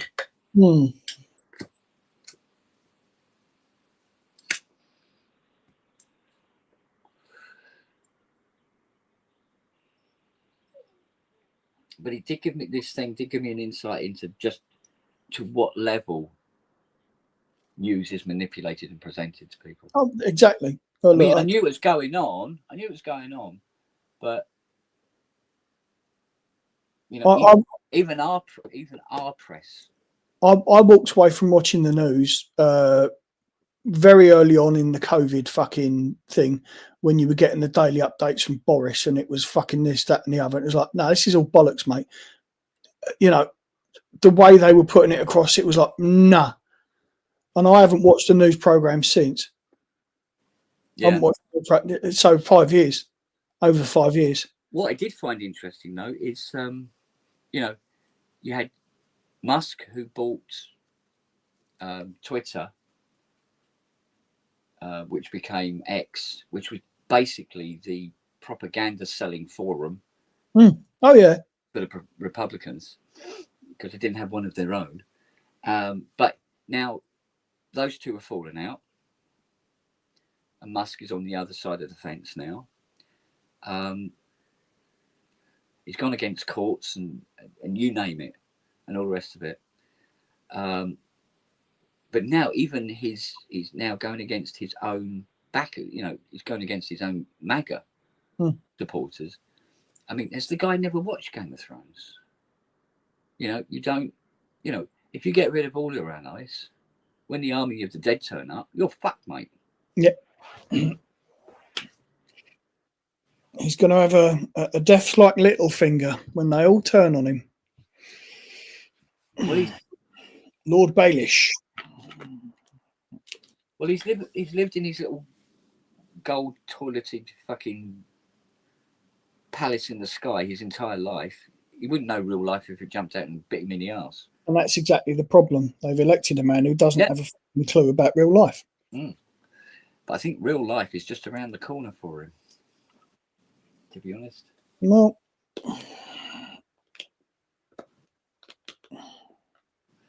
because I think even some of these Republican senators are not being able to swallow half the lies, you know, that they have to spew out to their electorate.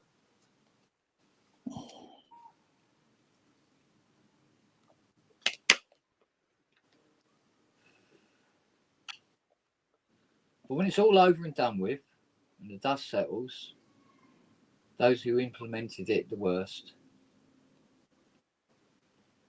you just get a golden handshake and go and fuck off and do something else. Yeah. You're not going to be, you know, there's going to be no Nuremberg trials at the end of this, put it that way. Yeah.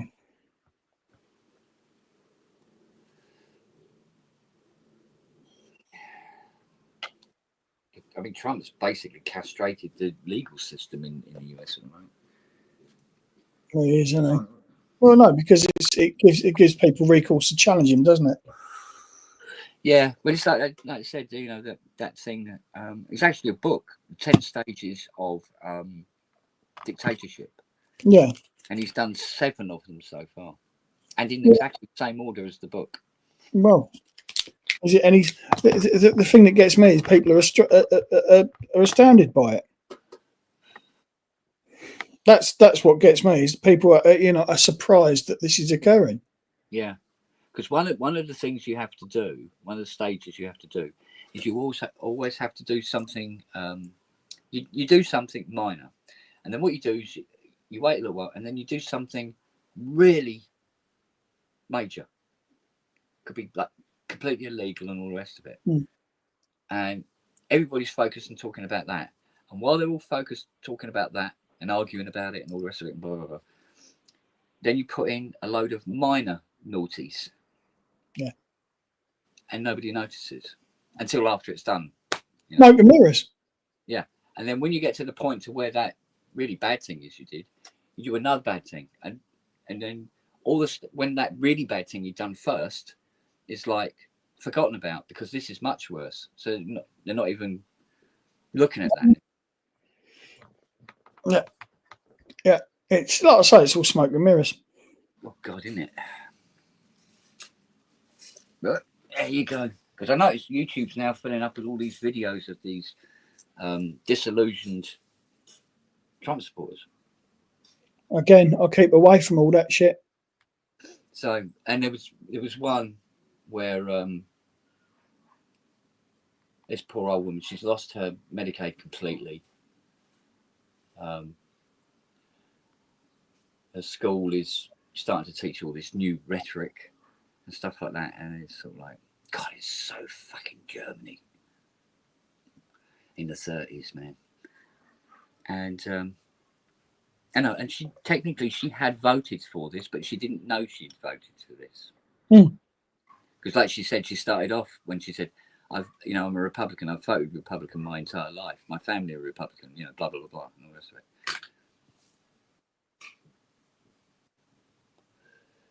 And that's how you get you.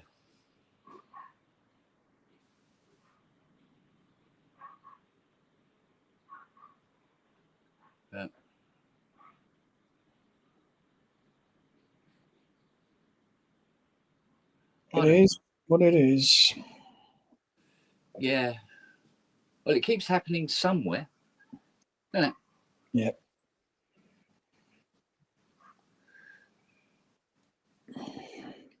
So whatever the outcome of the US is at the end of all this, it will happen in another country somewhere else later on. Rob's just put a question up. What evidence do people have and use for distrusting what has been labelled mainstream news media? What is mainstream now?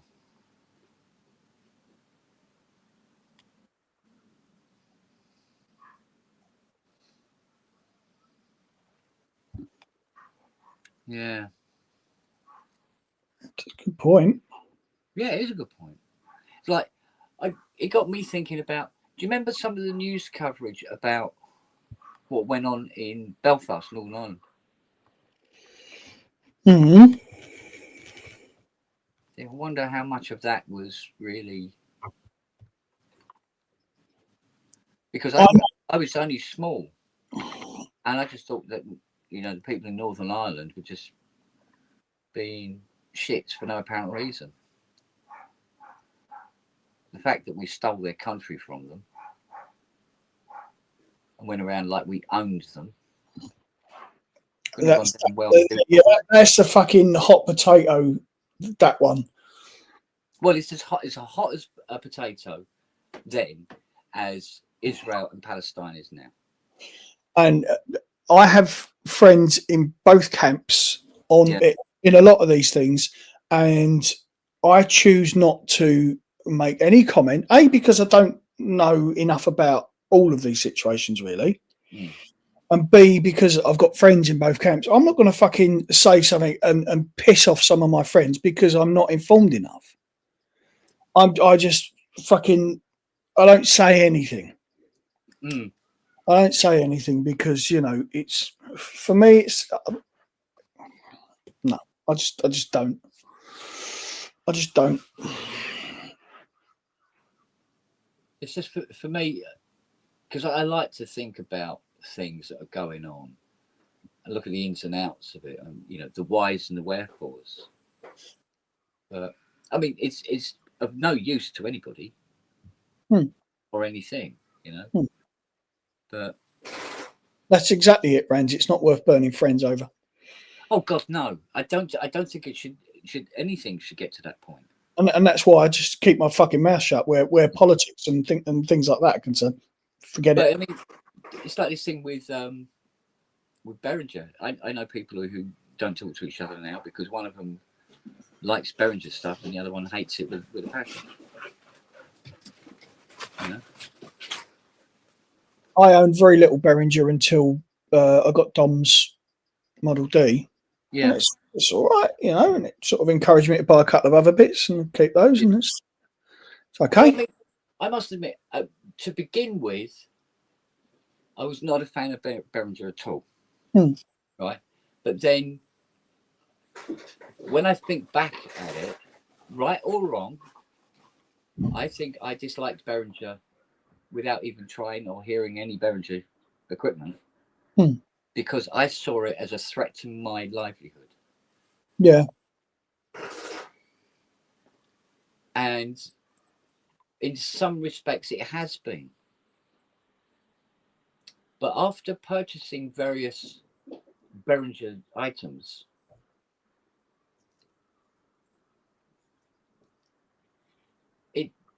it's a good thing. It's a good thing. It allows, because I mean, you know, if I want to get a CS80, I would scrimp and scrape and scrimp and scrape and scrimp and scrape to get a CS80, right? Put myself in hock for 7 years or whatever, you know, to get a CS80. And then go, got a CS80. Now, I've grown up with CS80s in my peripheral vision since I was 15 or 16. And love the sound and all the rest of it. Now, when a keyboard comes along imitating it, because of my passion for said item, I listen very hard and go, because it doesn't sound like an 80, I automatically say it's shit. Waste of time. If you want a CS80, you've got to buy a CS80, blah, blah, blah, blah. You know, all that sort of bollocks, right? And, you know, it's all about the presence and the playing it and all the rest of it. But when I bought that Behringer System 55, does it sound like a 55? No. And because that's not the point. Sounding like a 55 is not the point. Mm. The point is you get to experience what it was like to use one just on a small scale, right? The sound is technically immaterial at that point. Yeah. You know? So somebody can have the experience of what it's like to use a System 55 for 1,500 quid, not 75,000 quid. Yeah. You know? Yeah. Now, you may find that, you know, some little young whippersnapper comes along, he buys his Behringer System 55, and yeah, he keeps and he says, yeah, I've got a Moog System 55 in my studio. And you go, really? Like that? And then you look, you go, no, it ain't. That's not a Behringer, you know, that's not a Moog System 55. And yeah, it isn't. But the experience is exactly the same. Yeah. You know? Yeah. And that used to niggle me a bit. You go, oh yeah, I've got a white-faced Odyssey. And you go, that's not a white-faced Odyssey, mate. You know? And it doesn't sound like a white-faced Odyssey. It doesn't really, it kind of looks a bit like a white-faced Odyssey. Yeah. But the guy didn't have to pay, you know, $3.5K for it. But then it's not to say that later on you might go, oh, what a real one actually sounded like. The original. Yeah. And hear it and go, oh wow, I love this sound. And but again, at the end of the day, never get near one and never be able to touch one because they're too expensive. He'd never know. Yeah. Yeah. So it took a while, but eventually I went, I can see what the good is. Long and short is, if it makes the sound that you want it to make, who gives a fuck? Yeah. I mean, that's the thing. To a degree, Synth Samurai was right about this whole, you know, this Synth Mafia thing. It was kind of like that. It was sort of like, oh, well, it's not the original and it didn't cost you an arm and a fucking leg. Therefore, go away. You're wasting my time. Kind of thing. And really, that's not the case at all. You know? Yeah. But, so I, you know, hand on heart, I admit, I was not a fan of Behringer for all the wrong reasons. Yeah. I mean, I love taking the piss out of them, but then I'll take the piss out of anything. Yeah. Why wouldn't you? I mean, look, fucking hell, we sit here and take the piss out of each other, for Christ's sake. Yeah, exactly. I don't mean we're not good mates. That's the thing. I get what you're getting at. Yeah. Yeah, exactly. As Keith Cheech says, you know, nostalgia. Yeah. And nostalgia costs. Plus, it also, as far as I'm concerned, it pays for dog food. Do you know what I mean? Yeah. So I've made a career out of nostalgia because when it comes to, I mean, if you look, say, like the Hydrosense Deluxe, right? You listen to all the sounds it can do. You can control the CCs, you can control other synthesizers, you can do this, you've got poly aftertouch, you've got all these bits and bobs and everything. And then you go to a CS80 and you go, well, if we're talking facility here, this is a pile of dog shit. Yeah. In that respect, it's context, isn't it? What you're gonna. Exactly. So if I was going to do like a bass line, I had the choice of either being able to play it and then record it in, or setting up the sound on the Hydrosense and setting up a sequence and getting that to play it. Yeah. It's easier, quicker, faster. There's going to be less mistakes. Right? Yeah. You know, where you go, oh, fuck, and delete, record, tick, tick, tick, tick, and you know, depending on how complex the bass line is. So, yeah. But I must admit, now I'm looking at these AI instruments where you just say what kind of sound you want, and it just gives you the sound. I'm going, I've not heard of those. Oh, yeah. Oh, fuck no. Yeah, they're already advertising them, mate. See, that for me takes That's almost like fucking sound by numbers. Yeah, I want this, right? And yeah, there's no fucking effort involved. There's no part of you in it because you've actually gone and fucking made that sound. There's no part of you in there. You know what I mean? That's one of the things I like is when you make the sound and it's like, that's what I wanted and I fucking did that. Yeah, but this is where perception comes in, because as far as a young person is concerned who is just getting into music and these AI instruments are available, because you can literally, like the AI, it's audio GPT or whatever it's called. There's a few of them, but like for instance, you want a rhythm, right? You can say to this thing, "Oh, can you do me Afro-Caribbean, sort of like 1960s?" And then you're presented with one, and then another one. You can just pick the one you want and put it into your track, right? There you go, right? So there was no musical creation there. However, if you look at it from a different point of view, you could say, well, the musical creation was what he picked, what he asked for, what he picked, and what he puts together. Yeah, I suppose in that respect, no different from picking loops. Editor, right? Picking a film editor. He's not in the film. He didn't direct it. He doesn't do any acting. But film directors can get Oscars. Yeah, true. So it's where you're looking from. Hold on. There's a question for you. Base of the CS80, but load it into. I'll say it feels some other sense. What would you do? If you could take the interface of the CS80, but load it with the oscillators and filters from other sense, what would you do? I'd have to think about that one. That's a fucking good question, that, isn't it? Got the interface. I would say, off the top of my head, without thinking too hard about it, a shitload more than you can do with an 80 for a start.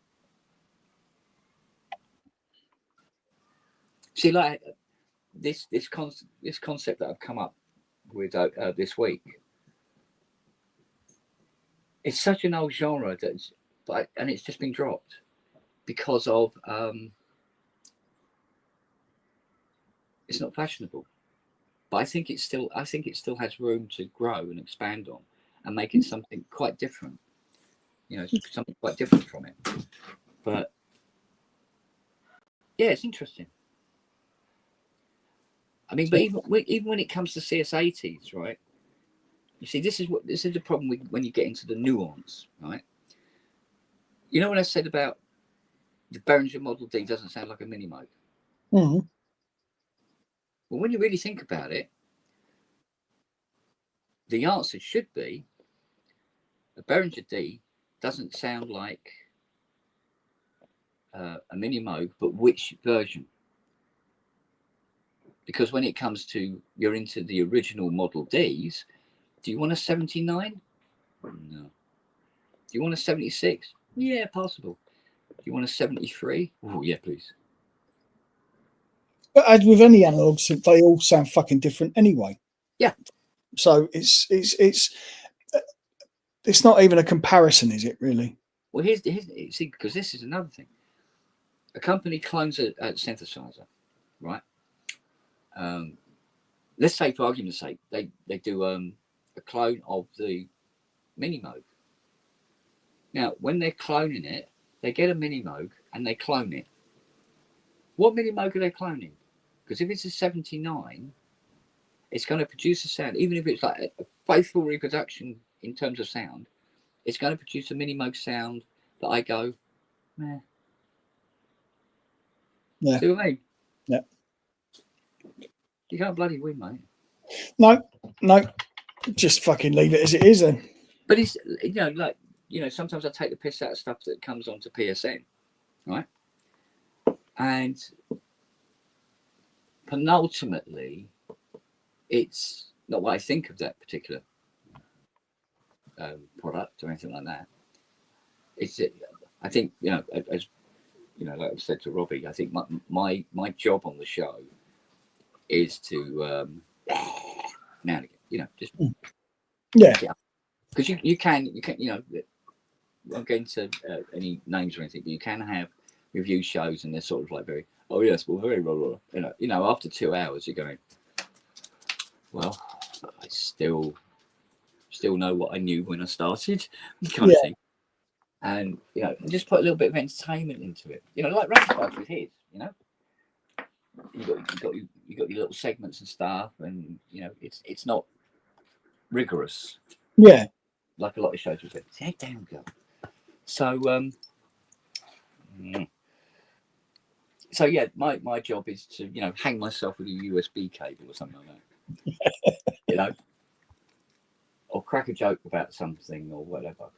But if you've noticed, when I do make a joke about a product, you know, get the laugh and all the rest of it, and then point out something that was good about it, or why it's not good.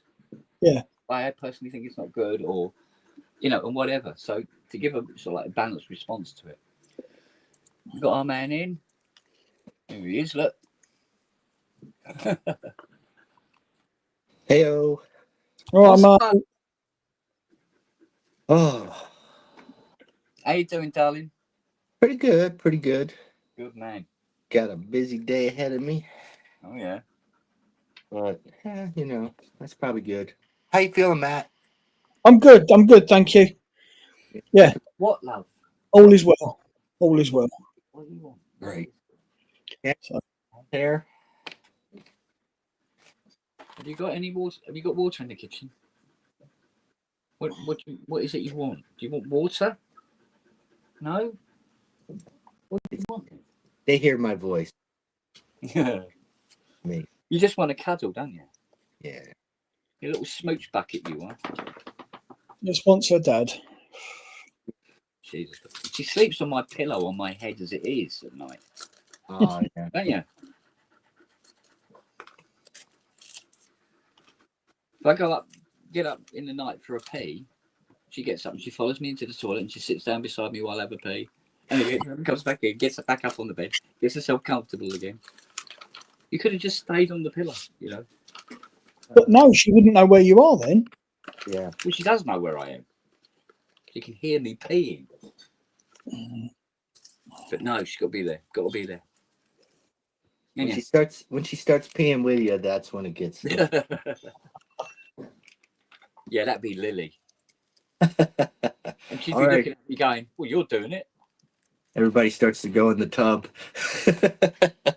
You're like, okay, maybe this works. Whatever. I'll just pee in the shower here. Whee! Oh man! All right. I still think the funny one was a couple of months ago now. I wish I'd taken a photo of it, but early morning, around about 7:30ish, 8 o'clock, Lily comes upstairs. She comes and lays on the bed for a couple of hours with us. And on this particular occasion, she come up, jumped up on the bed, come right up to my face with a knife in her mouth. Oh, Jesus. With a carving knife, went wagging her tail and going, what the? Oh, hello, Lily. What the heck? Can I have that? Thank you. What the hell are you doing with that? Holding it by the handle with blade facing me, kind of thing. Like, hi. Like, Jesus Christ. Going to change her name to Agent 47. But it makes me laugh. The things that this woman nicks and then leaves in the garden. Butter knives, pots, tin cans, anything she can find. She roots through the bin. I don't know how she gets into it, but she roots through the bin and then takes various things out in the garden, sits with them for a little while, then gets up and leaves them there.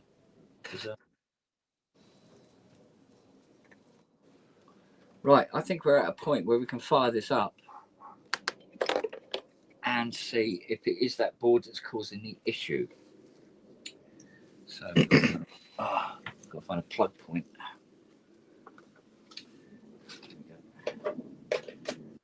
Right. Oh, Jesus. Oh. Poor old legs. Right, audio cable.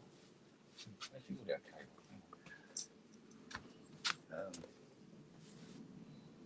That's weird. Oh, it's here, isn't it? Twat. Several of them to choose from as well.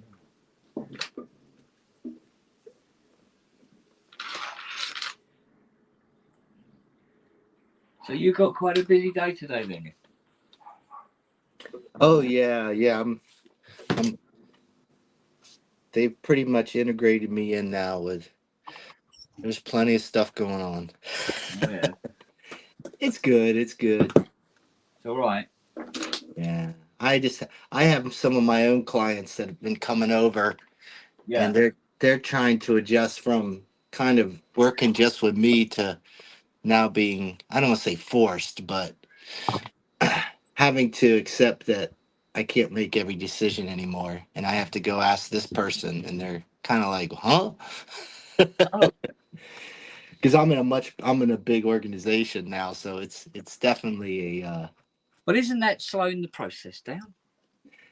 yeah, but the flip side is they have, I get to work on things that I would have never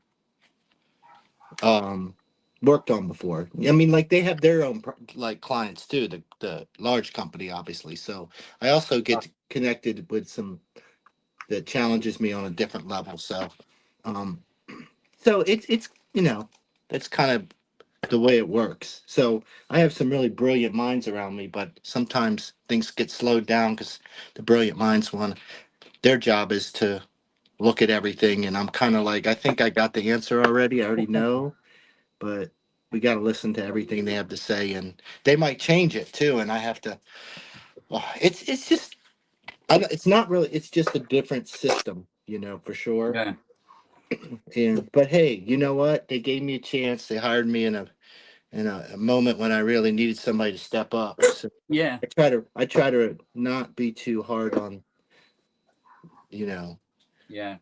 someone that's got my back on some level. So, but so we all have our like little superpowers, and when you can't use your superpowers at your job, it kind of feels, it kind of makes you feel a little, like, well, what am I doing here? Anybody could do this. Yeah. So it's cool though. Like I said, I'm actually sort of enjoying it. I mean, for a job. Rather goof around in the studio, but gotta work. So Yeah. what synth is that, Ken? CS80. Oh God.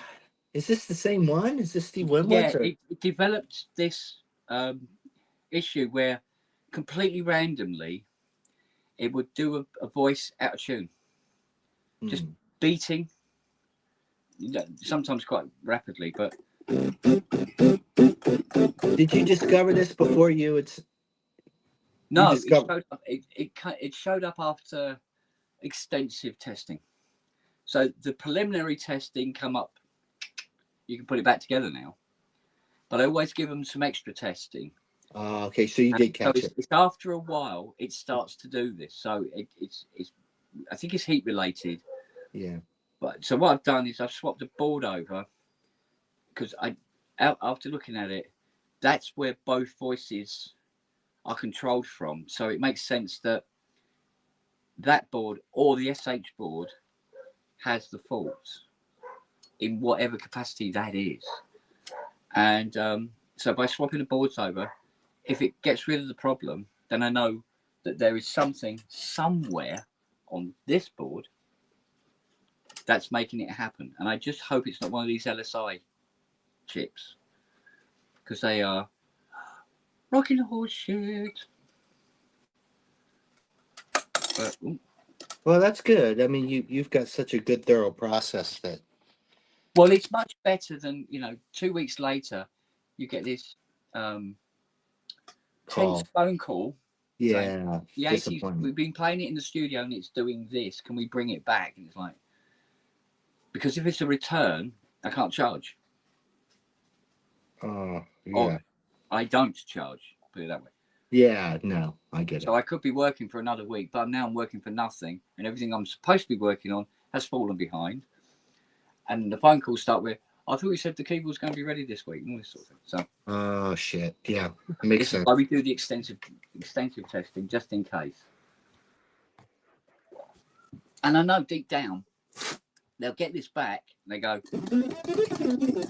oh yeah, good, cool, and they go and sit in a corner, and they might pull it out 6 months, 18 months later, and go, you know, cool, right. Did you get that? Right, cool, and put it back again. But you pays your money, you do the job.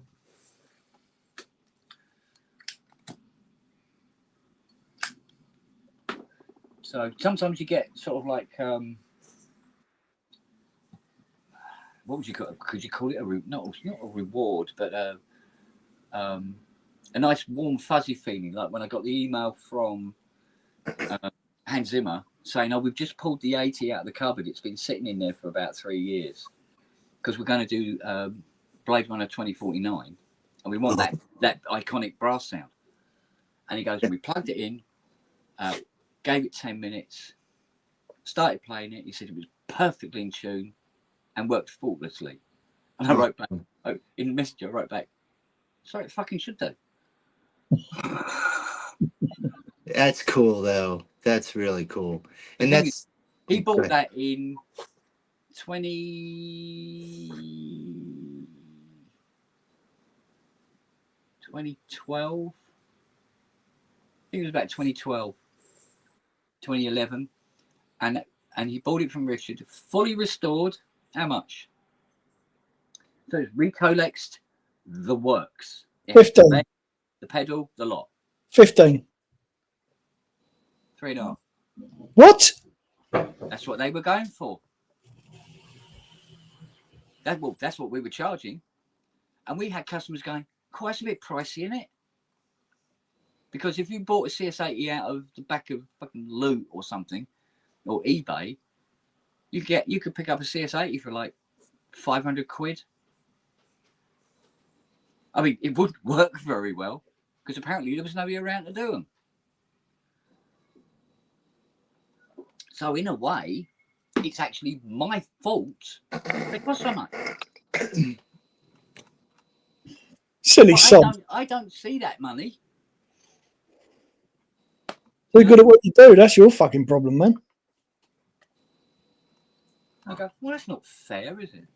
You know, you do like I charged I think it was 3,800 for her, and it's taken its value from where it was, which was about 35 to about 54, 58. So it's a good investment for the owners, for sure. I just think it's classy that Hans sent you the message. He didn't have to do that, you know. No, he was really, because he said he goes when you got the gig, and they said, oh, we must use the 80 on it. Yeah.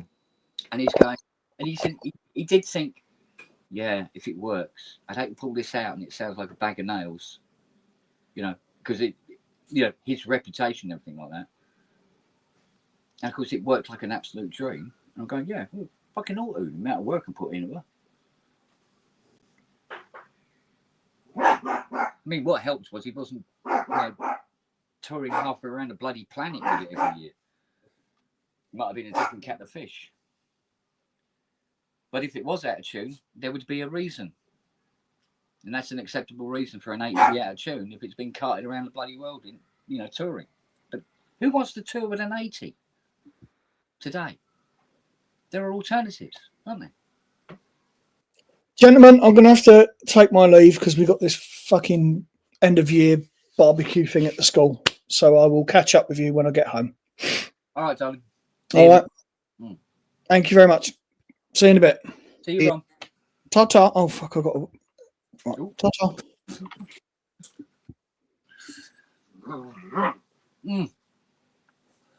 Yeah, so Yeah, it was nice of him to hit me up about it.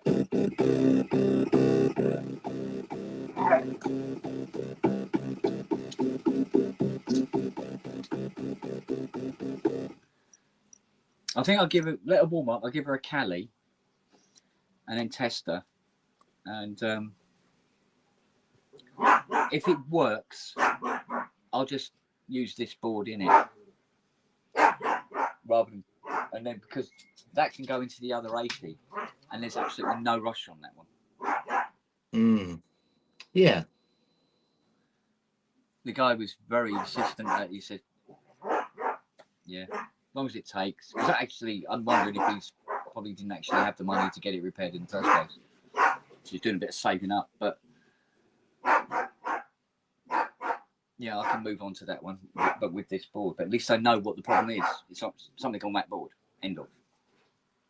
I love that both of our dogs are barking in the background. Yeah. Well, that's Lily. She loves playing with Noah. And she's what? 4 times taller than him.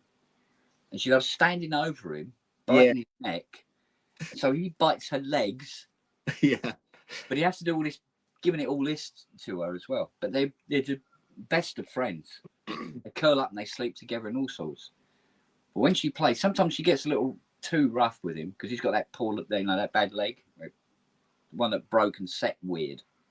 So he's always on 3 legs. And she jumps on him, and of course he goes bleeding flying because he's only got 3 legs. But it's all a big game to her. They're having fun. There isn't a mean hair on her body. It is funny when they have that size difference and they're trying to figure out how to play with each other. Yeah. My two, my one girl, they're both girls. And the one that's the cattle dog, she is so strong, but she's I think I've mentioned this. She'll grab her by her collar and just drag pull the husky, from the collar, and it just looks miserable. But I've come to the conclusion that they're both perfectly satisfied with the rules of their engagement. So I just, they're not getting angry at each other or anything, and they definitely enjoy each other's company. It's just hard to watch. Yeah. It's quite a warm day today, so they're all out enjoying the sun, or not. Then go into the shade and chill out for a bit. So, have you ever got like a baby pool for the husky to see if? Oh God, yeah. I figured you did. Yeah, we got this enormous blood. Well, I got it originally for Max when he got bone cancer, and we used to give him, what they call it, hydrotherapy, which helped a great deal. But up and ultimately only for a while. Yeah, I understand. Yeah. And we get it out for them, and they go absolutely mental. So we had it out briefly during that heat wave we had last week. Yeah, good. But it gets dirty very quick because they love jumping in and jumping out. Oh, it gets really, and then you forget about, if you like me, you might forget about it for a day or two, and you let them out in the morning and you see them over there drinking the water. Yeah. You have to stop it, run out no. But it's a really good. I mean, the pool's got a heater. It also has this electric filter on it and all that sort of malarkey. Oh yeah. And it's just, mate. I would love, yeah. It would be. I probably should just put a little pump in it, just let it serve. Probably, but the thing is, the cattle dog, Taylor, she likes. She doesn't like going in, but she will go in the pool and get dirty with her dirty paws. But she really loves to play with the hose with the water on. And she'll stay out there 10-15 minutes, she'll come back and she's still doing it, but she's drinking the water too after when she's doing it. And I'm like, I mean, how much water can you ingest? I turn it off because I'm more worried about her, blowing up her stomach. Yeah, with the hose with this lot, particularly Nelly, she will go up to the hose on the decking there and nuzzle it with her nose, and then look round at me, saying, "Can you please turn the hose on and squirt me in the face?" She just absolutely adores it. Yeah. And Siri's the same.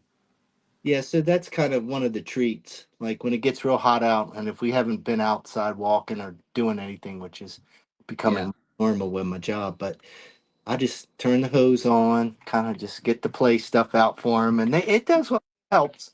You know, they occupy themselves for a little bit. Well, the worrying thing about Nelly is that it could be midwinter, and she wants to play it.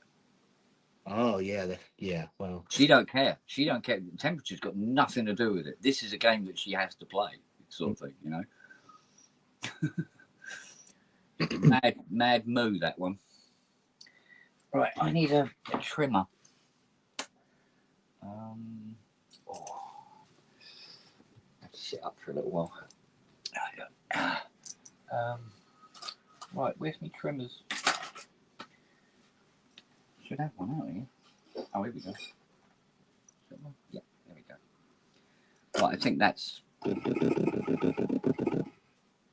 been on long enough. Right, let's get the tuner out. There we go. Oh, and of course there's no power in it. Oh, shit. Why am I having trouble finding an IEC cable around it? That's not on.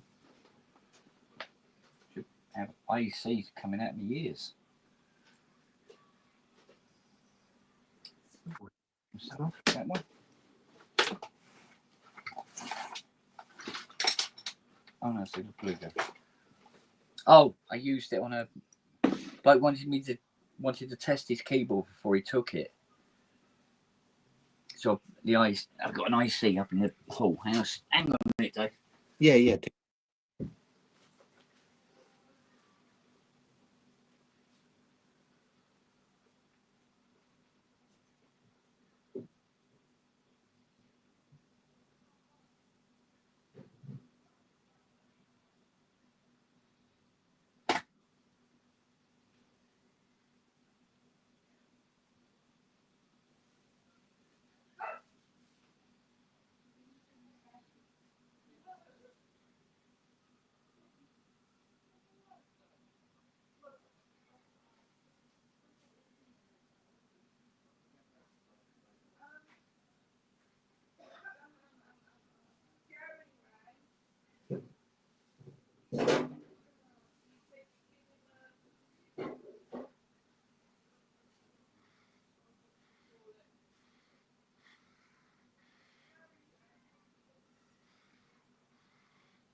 Here you go. I want to talk about funny quirks. Charlie, the big husky, is frightened of potatoes. I know, right? He's like, what? Yeah. You put a potato on the floor, he won't walk across. He won't come to you. You want a funny story? It's the potato bottom of the food pantry. Yeah. And one of them got to the, and it'd been sitting there for a long time. And what really funny was not only did it have all the root things shriveled up, but it had become like this, because of all the root things, it had grabbed every bit of dog fur and cat fur. Most hideous thing you'd ever seen. Oh, mate. Quite embarrassing if you cared about the aesthetics of your house. So having yeah, I'll be honest with you, I have now given up. I had to get rid of that thing really quick, and I got a photo of it somewhere. It is so disgusting that it kind of like if you could really see the innards of our house, that was it right there. All the fur, and this really shriveled up potato.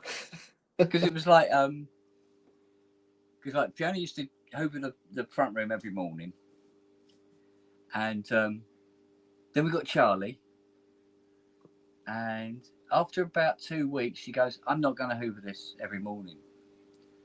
She goes, because the following morning after I've hoovered in here, it looks like I haven't hoovered for a fortnight, and there's huge, big, hairy dust bunnies. I know, just blowing around like like awful. A desert scene, yeah. And then we got Lily as well. Oh, it's just ridiculous. We have to have a couple. I really wish those little portable ones that go around your house were more functional, but they just more problem. Well, that's the other thing.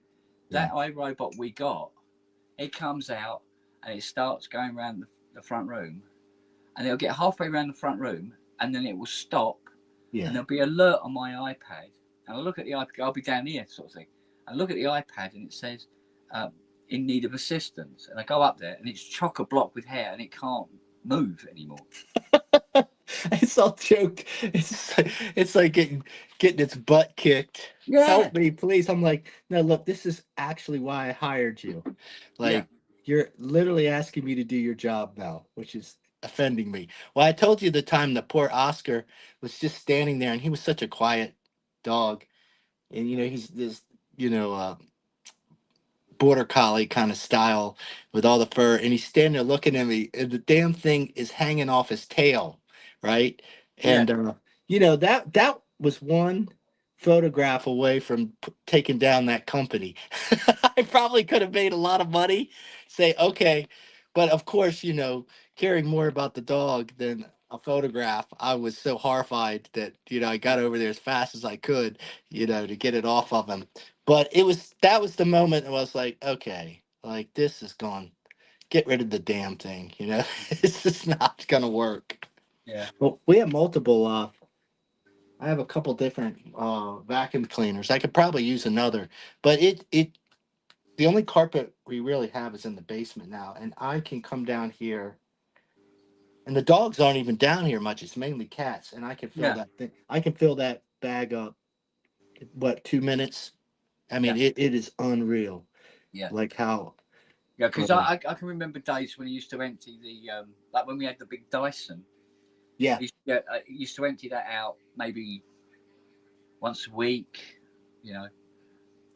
But when we were using it in the front room, when we had both Charlie and Lily before we got the shark, I do half the room, and I'd have to go and empty it. Yeah. And then fill it up again with the second half of the room, and there was still hair. I know. You hoover a bit of floor, and you walk a foot in front and do some more. You turn around, there's more hair there. And it's a workout because you got to get in the corners. You got to get under things. You have to. I mean, it's weirdly satisfying, but in the same respect, it's just it finds its way to every corner, including the shrunken head potato monster in my in the closet. I know I got that photo somewhere. I gotta find it. I mean that's beautiful. That's another thing. If there's anything damp on the floor, it just ends up looking like a furry creature after about an hour. Yeah, it starts. There's a small part of me that believes if we just waited long enough, evolution would turn it. Yeah. So You know, you look under a chair and it looks like a hamster has moved in. You go, I know. You kind of get startled by your own fur balls. Oh, Like, oh, okay, that's just the potato head with fur on it. Yeah, of course. Yeah.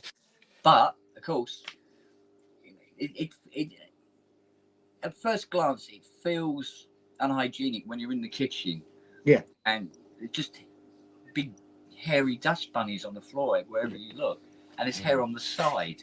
I know. I mean, I'm looking forward to the day, or not, depending on how you want to look at it. But I'd like to have a meal where I don't have to remove a dog hair out of it.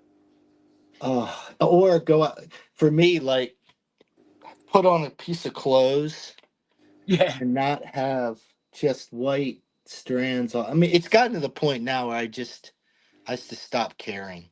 Yeah, you know, I really did. The washing machine filter, after every wash, out comes the filter. Oh God, yeah. Get all the fucking hair out of it, and then when the clothes come out, they still have hair on them. Yeah, they're clean, they're hairy. Oh, I put things in the dryer. It's not even. It's just to do a second layer of de-hairing. You know, it's like, oh, the dryer now. And yeah, and you pull the thing out. That's breaking now because we pulled it in and out so much, getting all the fur out. But that damn thing's breaking. But that's another story. But yeah, no, it's unreal. It really is unreal. Yeah, you can't. You got to kind of live with it. You know, it's like I've just noticed this isn't charging. What's going on here? What the fuck? Try that. No. Because I'm down to 5% on this one now. Suddenly end the stream. No, it's not charging. Why is that? I wonder. Right, different socket. Shit. Nope. Nothing.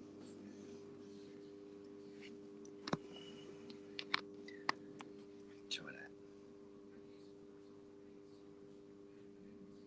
Nope.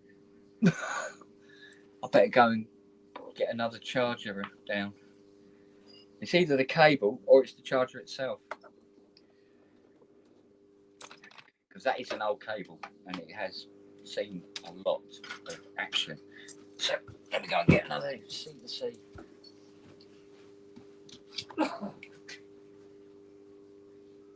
Okay.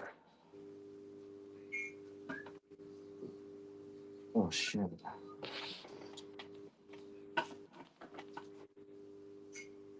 I'm gonna have to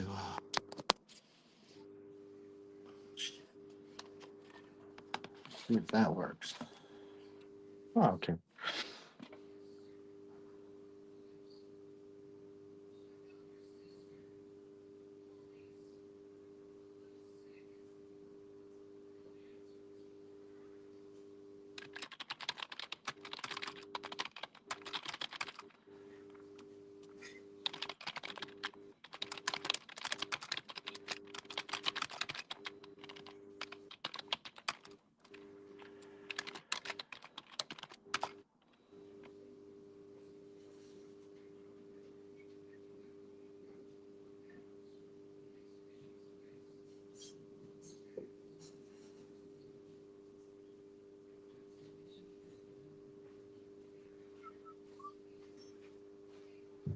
Right. So we can see if this is whether it's cable or whether it's charger.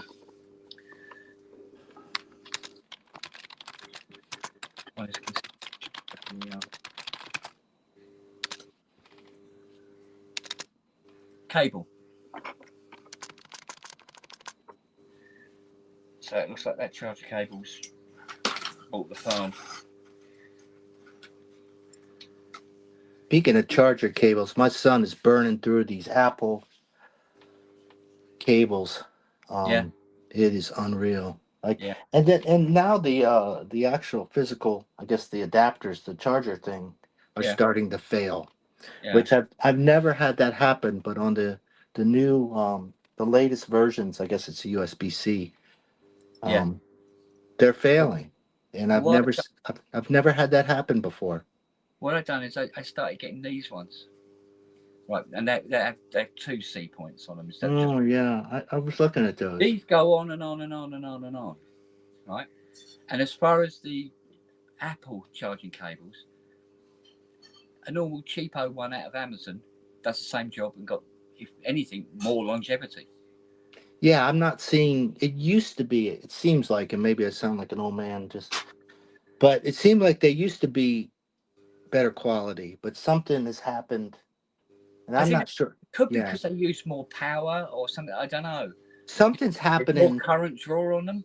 Because yeah. I noticed there was like I got that, you know, those it's a USB plug and it goes to a little aluminium thing that allows you to plug headphones in, but also at the same time, simultaneously, the charger cable. Mm-hmm. So I can listen to music or whatever, blah blah blah, and it's also charging if it's very, very low.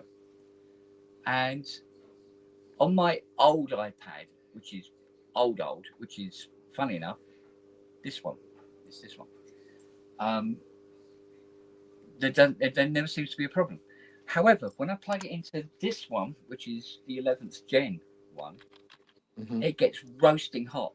This little alley unit, absolutely roasting, to the point almost you could burn yourself on it when it's charging. Yeah, I think there's on this one, which I think it's an old Air, a very old Air, in fact. My guess is they know exactly what the problem is, and they said, well, of all the things to break, you know, we can probably get away with this, you know, and we'll fix it later if we. But it is, especially if they got a massive stock of the chargers, because the chargers for everything, don't they? So it's gotten so. But if they're not physically capable of charging the newer units, because they actually require more power, right? Then they burn out quicker. That's what I think. Probably I'm not understanding it, but something has happened, and that's what I think they made a quick decision. And there was probably so many of them, like you said, that they had to get them on the market. They weren't going to throw them away, and that's just the decision they made. And it's not too shocking, but I have so many. It used to always just be the cable itself that was the problem, but it's not anymore, which actually makes managing the whole situation a complete nightmare because now you got to go through and figure out what works and doesn't work and swap them around. It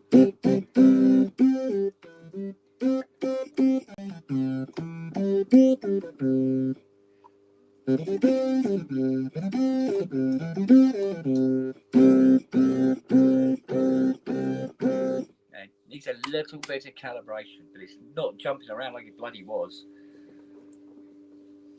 So that is something. So we'll calibrate this little puppy up.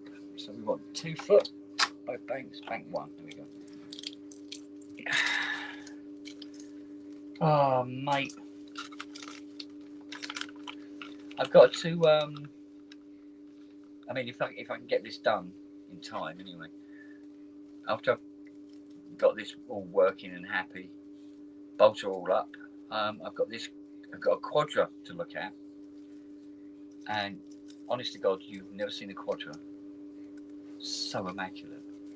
It's come out of the factory. Never seen it before, because they always look a little bit beaten up, you know. But this thing is ridiculous. It apparently has a fault in the poly section. It said the string section is okay, and I said, well, look, I'll check it anyway. And the little built-in, was it an Odyssey really, I suppose, that's built into it, the monosynth part. So that seems fine as well. So, beautifully looked after. So you've got to assess that for him. Find out how much it's going to cost to. There was one one tiny bit of cosmetic damage to it, which is one of the sliders has snapped off. But that's it. And I've got spare shafts, and I think I've got spare slider caps as well, all different colours and shapes. So should be able to get it to absolutely pristine. And then he's going to try and flog it, apparently. Belongs to a guy who died recently. And he also had was it a Moog Source? And that looks like it's never been played. May not have. It's quite possible that he wasn't. Yeah, they didn't play it a lot. I mean, but this Source is kind of a nice studio piece. You kind of sit it there. It looks super interesting. You know, yeah. I have a buddy that has one. Because you got this brushed aluminium finish, and then they lacquer it. And what tends to happen is over time the lacquer wears away, and exposes the brushed aluminium underneath. But then moisture gets under the lacquer edge, and it starts to go white, and it looks worn out because of it. This hasn't got any at all anywhere on it. It's absolutely blemishless. So it'll probably need caps, voltage regulators, and bits and bobs replaced, but it would just be like, ticking boxes really with it. I'd be very surprised if it actually has a fault of any kind. So a good old service, fine. Because I mean, get it in, get it done, get it out, and buy some more dog food. So there you go. But I think we're warm enough. I think we can actually. I want it out the other way.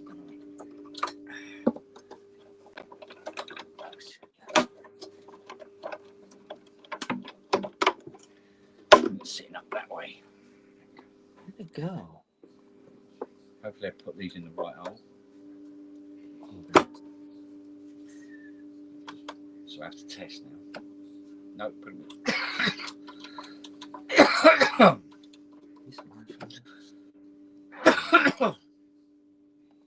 Still muted. There we go.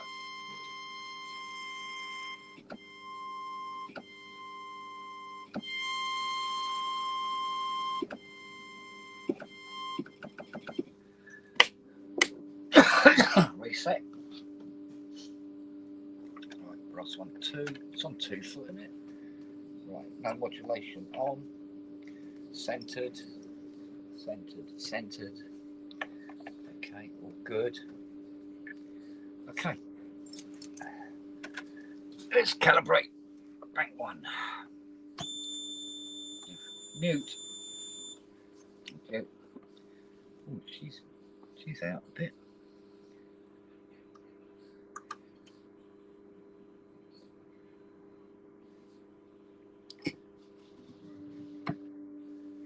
Two.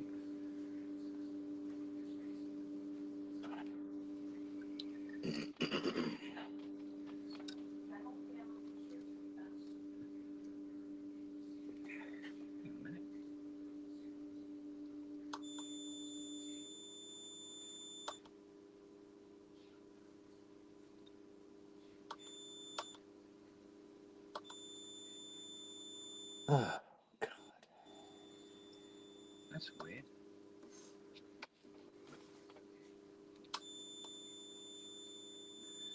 Oh, all right. It wants to be like that. What I'll do is I'll turn off the speaker instead. Rather than have that whining going on for half an hour. Bullshit. 3's okay. 4's okay. 5. 1, 2, 3, 4. 5 could do it a little bit. It's a little flat. Fucking hell, you can never find these fucking pots. Oh yeah.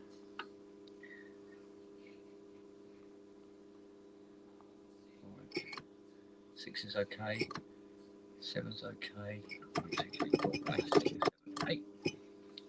And 8, they could come back a little, I suppose. Okay, right. Now we do the scale. Close, but it's no cigar.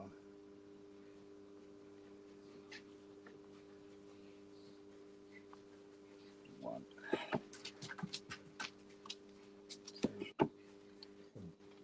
Here goes sausage. No, I can't let go. Hang on.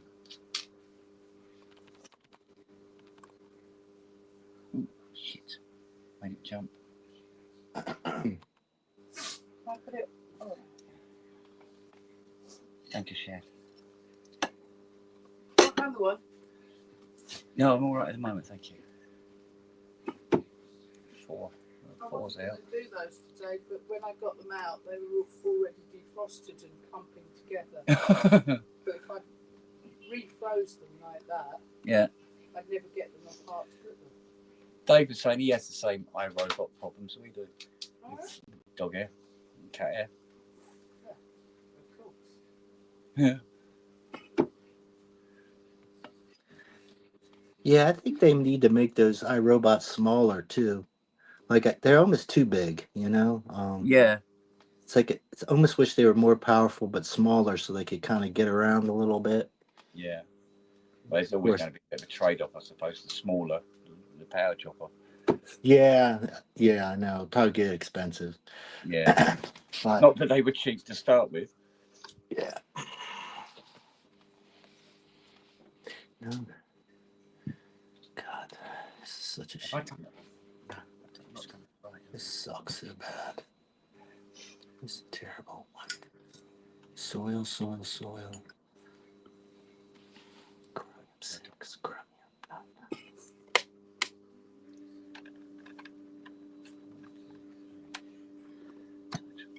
Check it again. 1, 2, 3. No, it's 4. It's out. 2, 3, 4.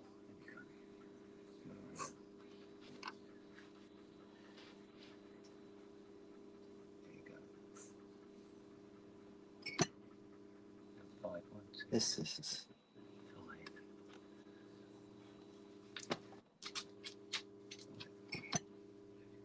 6 as well. That's weird.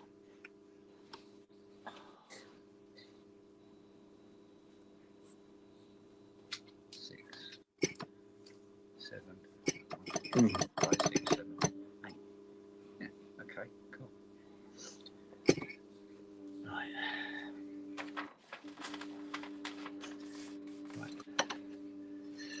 So Fiona has done me a couple of croissants. Ooh. That would explain why there's so many eyes staring at me. Oh, yeah. We both of my dogs are croissant lovers. Yeah. Hot cross buns too. Look at that. Yeah, they are turning up. Do you feed them in any particular order as far as seniority? No, it's more for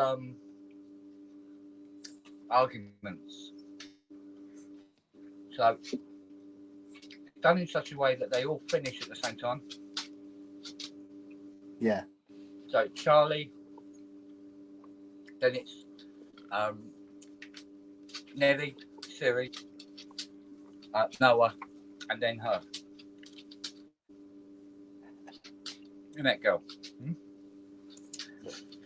And that way they all finish at the same time, and then they can go rooting around in each other's bowls. Yeah. Without having the dog there still eating their dinner. Because I know Nelly gets a bit touchy if anybody comes near her while she's eating her dinner. Well, if any dog comes near her. Yeah. Let me assure you, if there is any spare, you will know. What are you doing? You killed the iPad. No, they killed the laptop.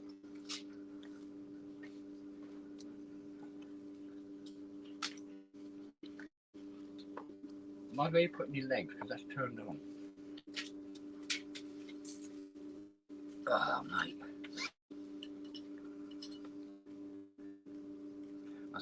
It's bad news, anything buttered in this weather.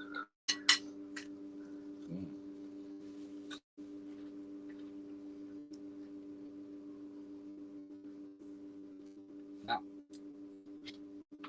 I think it's got a way to go now. Something went wrong. Yeah, dog knocked the speaker.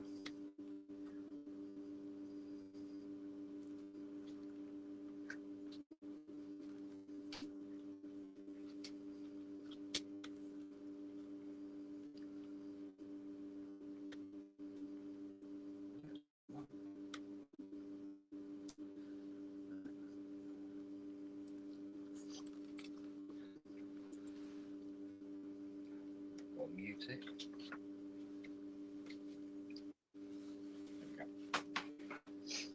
That should make it come back. He said hopefully, although it don't appear to be a picture there yet. Oh, there we go.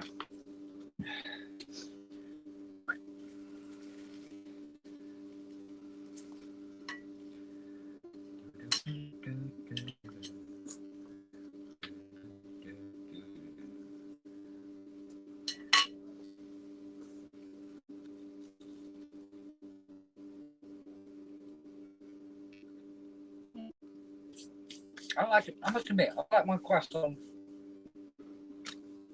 naked, just butter. Yeah, no. And there's a whole host of different things you can do with them, isn't there? Yeah, I love them. I mean, I like even maybe just having. I like having them like with coffee and stuff too. It's like it's a good mix. I feel like they kind of smooth out the coffee with the butter and everything. Yeah.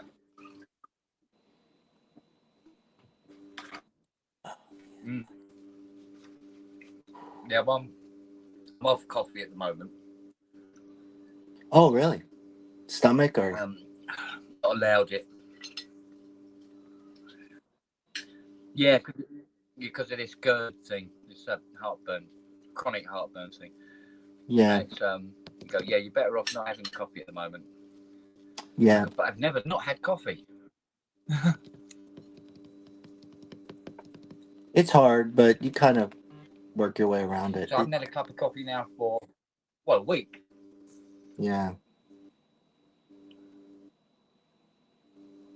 Yeah. I must admit, I miss it first thing in the morning. That hurts. Yeah. Oh, yeah, I bet. Fuck, man. What?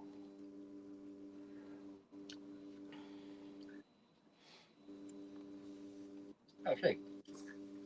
All the viewers get to see is the side of you. Oh.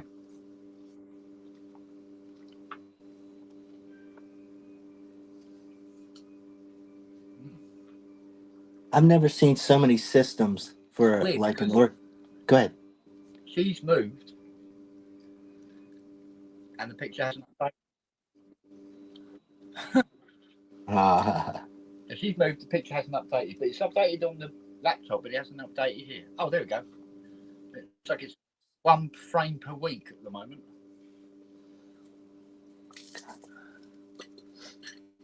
It seemed to be all right up until we knocked it bloody off. Dude, I have no idea.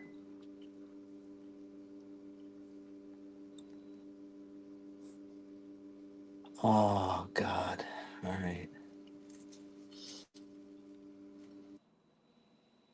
What? What's up, huh? So one of the interesting things is, so there's all these different layers of file management for this company. And even doing like an invoice, it's not like you just pull it up, change the information, put the amount.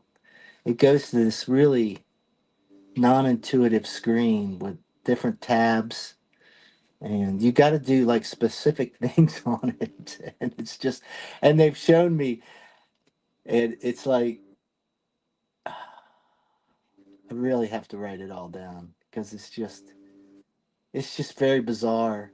I'm still mentally trying to see how everything's organized in my mind. I don't really understand how things are connected. Like I'm learning how to do something, but I don't really see the big picture, which is very frustrating for me. So yeah, I just stare at this. It's like, and then someone will say something like, "Oh, I think I showed you that." I'm like, "Oh yeah, you showed me. There's no doubt you showed me." I don't know if the bad reception is coming from Dave's end or mine, to be honest. Yeah. Might have to drop off here anyways.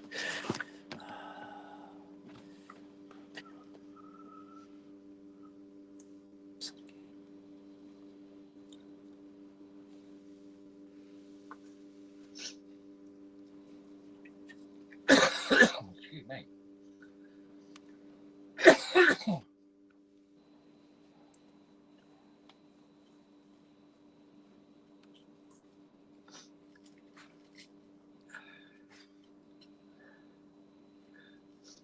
Well, it was looking for a while that I might not be doing PSN tonight, but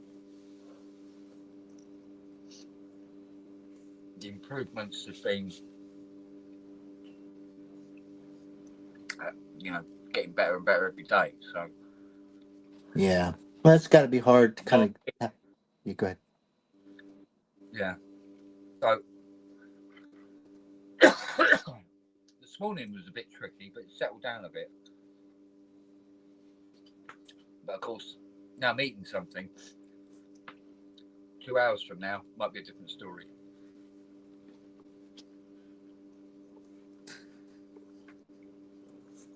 I'll let him out. Now, mind your bum over. Oh.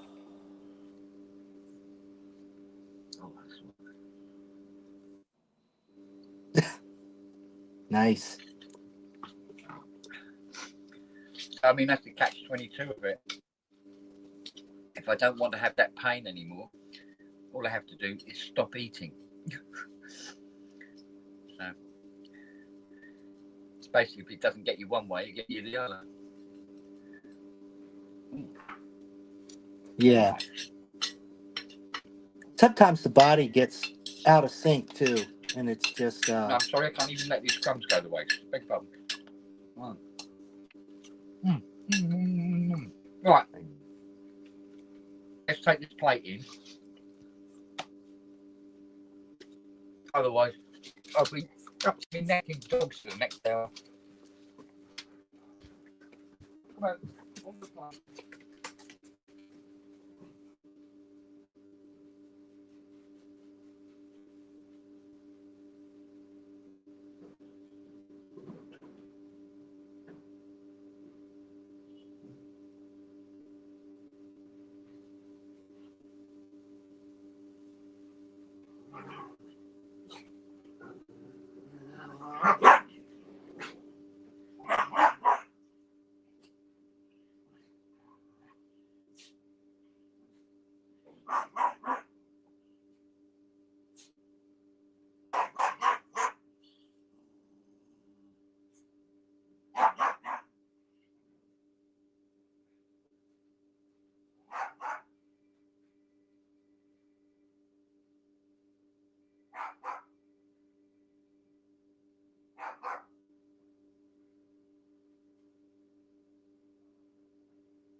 mind your bum, little girl.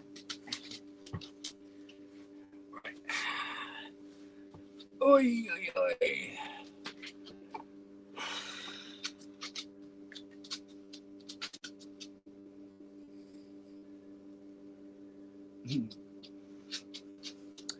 Right then.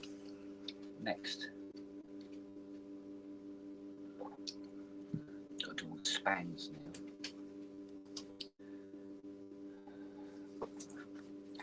Apparently I have to have these for a little while.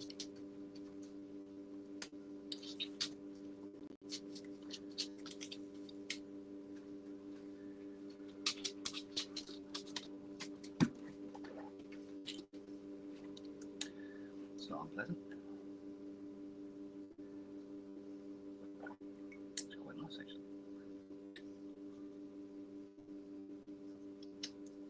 Okay, that's that. Right.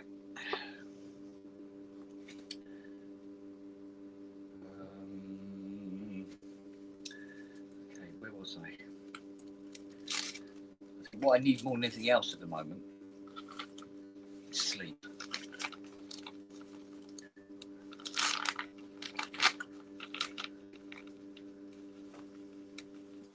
Yeah, I got this new thing where I've been draining into my throat, and it like impacts my sleep. Yeah. Like I get like a tickly throat. And All right. I went to the doctor, and they're like, yeah, you're draining into your throat. I can see it. I can see where it's on both sides. I'm like, okay.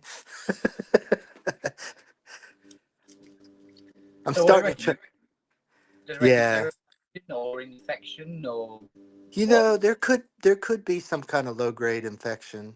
They look for strep, but I didn't think I had strep. But yeah, I just think it's one of these things that's lingering. I feel generally good, but it's just maybe it's. I hate to say it's probably a mixture of older age. Kind of just doesn't go away as oh, quick, and these things kind of linger around. yeah, yeah. So kind of just live with it. But it does disrupt sleep a little bit. So You try which to I'm not gargle used. with TC. Yeah, that's one of the things. Yeah, I mean, if you can maybe gargle with some Listerine or TCP or whatever, That's if it can that's take the exactly edge off it. well. That's one of the things she put in the list of things for me to do. Yeah, And they gave me this kind of nasal spray.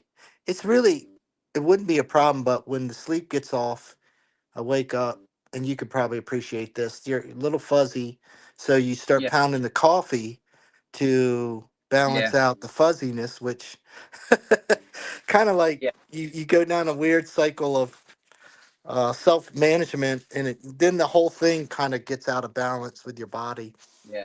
and you and I mean, yeah, at the moment, there's been maybe two, maybe three instances working on this today where my lack of sleep has made me make mistakes that I don't make with these. yeah, you get this little Like, lapses. Yeah, yeah, get the order of things wrong and forget to do this first, and that sort of thing. yeah, So, the sleep will do that. The but like lack I of said, sleep. Yeah, yeah, but like I said, in an ideal situation, I go right. Well, what I'll do is I won't work on this yet until this shit gets under control and I can have a proper night's sleep. But at the same time, I have to get on with this because it's now late and there's a backup now of stuff coming in. yeah, So I can't really afford to not work on it at the same time. But we'll see how it goes. yeah. The good thing is, if I do break it, at least I know how to repair it. So That's a I've got very that good thing. going for me at least. Yeah. So let's try and get it. All right. Well, I better jump here. I got work day is actually just started, so the All right, official Phil. work. So talk to you soon. I'll probably lurk around a little bit. Take care, buddy. You too. All right, now, is this voice, isn't it? Yes, it is. Right. Okay, so we make this a C on the nose. Make this one a C on the nose. If I can see where the bloody thing is. Here we go. Yeah, it's a little flat. It's also a little flat. This is also a little flat, but not as much. A little flat, but not as much. A little sharp. Oops, there we go, spot on. And a little flat. But piss hole on there. There we go. Got you. 1, 2, 3, 4, 5, 6, 7, 8. Oh, that's out. That's very sharp.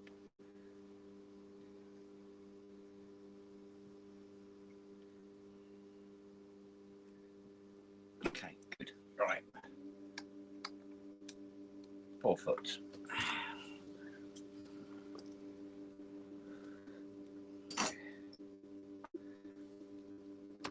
I'm actually glad that you have to tune each footage separately, because if it was right across from 2 foot all the way to 16 foot, the scaling would be even more difficult to set.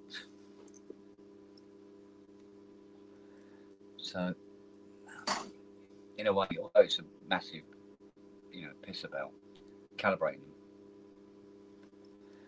you get a better result because of it. So, right, this one is the tiniest bit sharp. That's interesting. Come to this, it isn't that voice. It's this voice. Okay. Right. Okay, so it's not moving. There we go. Yeah, excellent. This one's still lightly flat.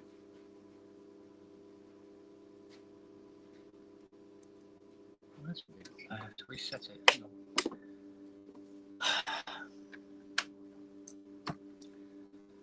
It's 1, 2.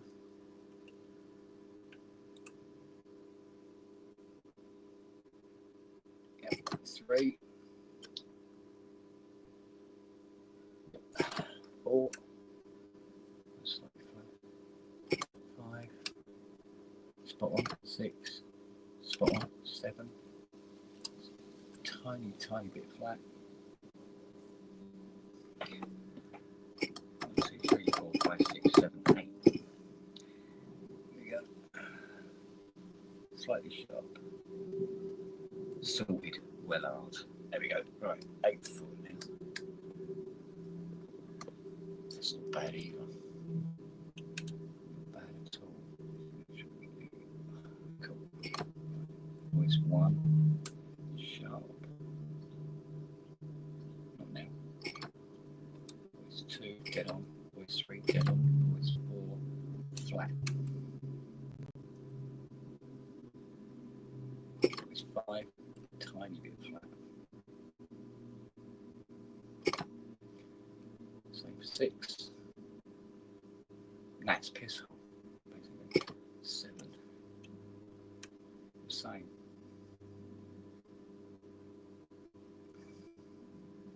There we go. Right, now 16. Right. Ow. 16 foot. Nailed. Voice 2. A little sharp. Voice 3. Also a tiny bit sharp. Voice 4. Flat.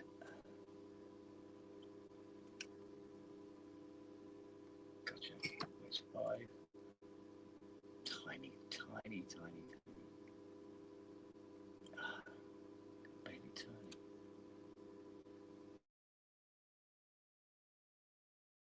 6. Spot on. 7. Tiny bit.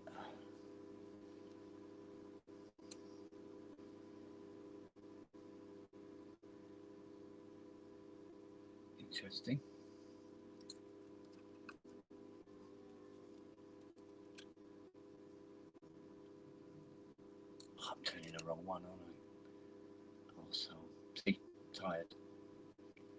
Don't normally get the trimmers wrong.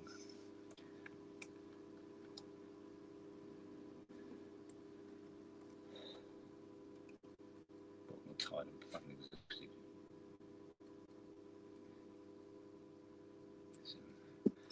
1, 2, 3, 4, 5, 6, 7, 8, 16.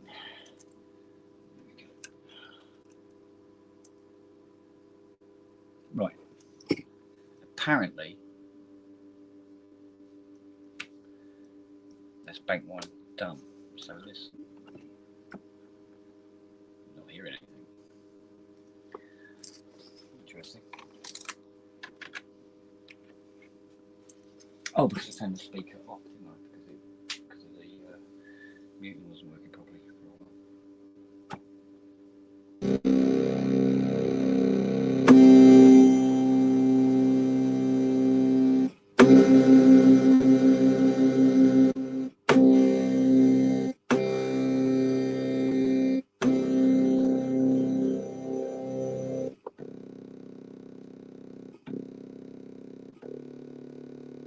What the hell?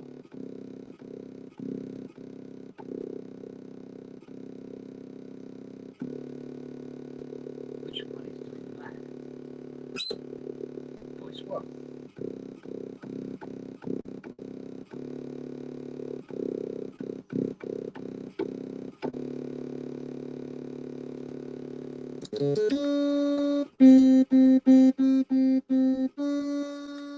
Jump that much.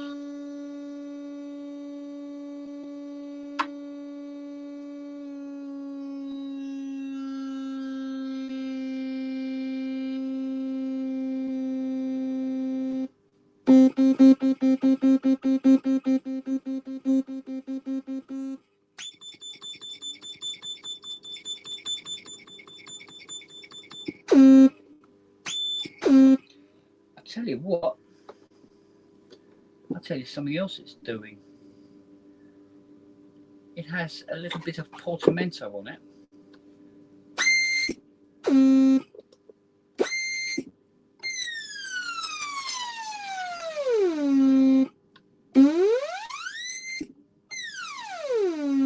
And that's supposed to be glissando. So there's still something wrong.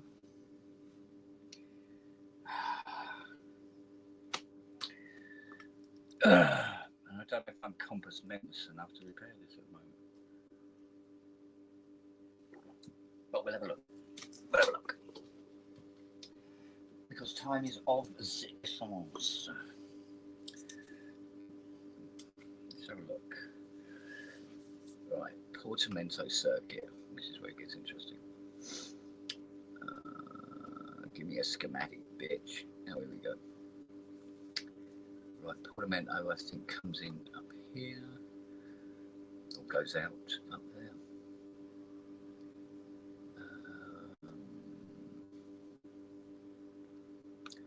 Master clock, yep, blah blah blah. Doing a set, right, triggers. Here we go. Glissendo's picked off from IC22.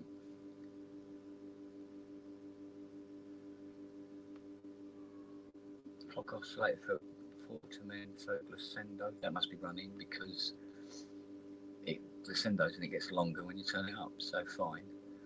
But it's not glissendoing. Oh, fuck. Yes. Portamento and glissando control comes from the LSI chip. Oh, bollocks.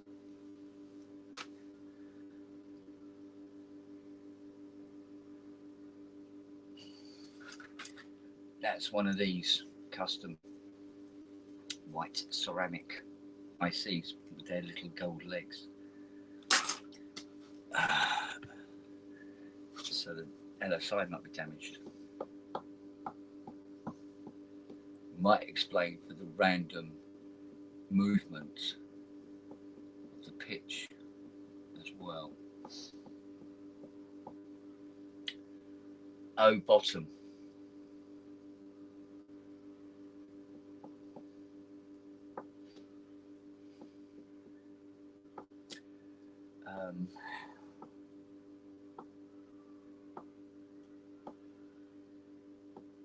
Suppose we could try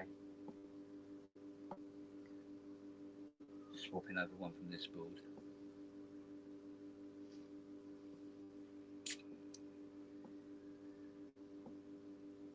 Might be worth it. Might be worth a try.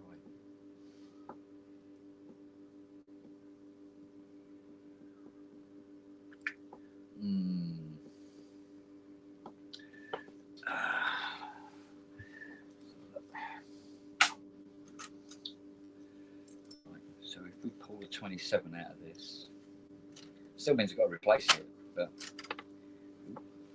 jumping about one. Hopefully the 2700 on this one is also kosher.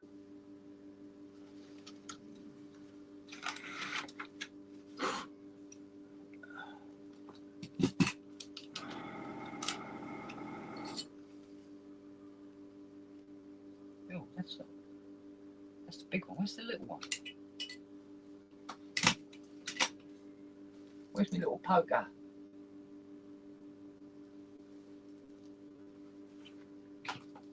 Bottom.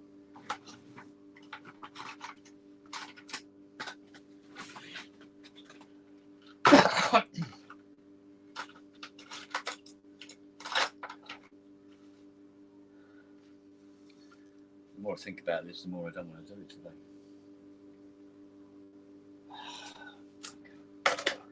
Where's the little pokey pokes? Oh.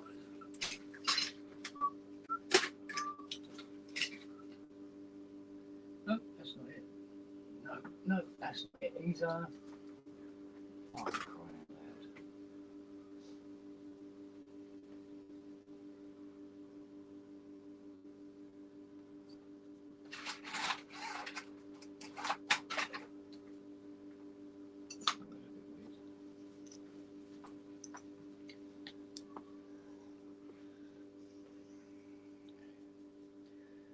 I really don't know now.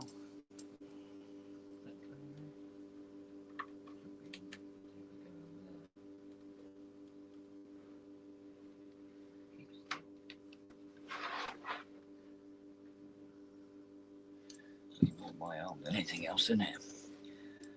God, that laptop does not like being touched, does it? There we go, it's back. Right, no,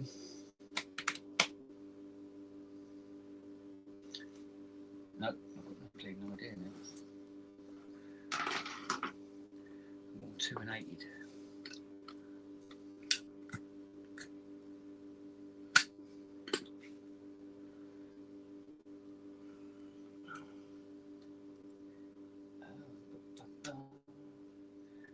No. Oh, is that it? There we go. We found it. Found the one that actually fits.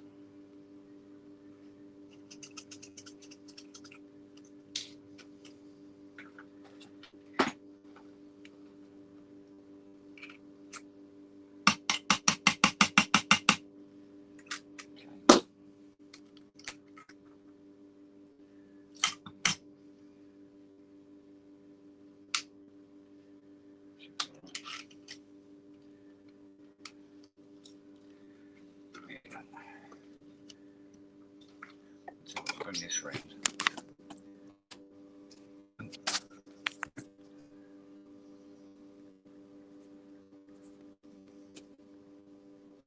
Back. You can see this. No, that's not big either, is it? Let's see what's actually going on. Better than staring at my face. So this little shit's got to come out.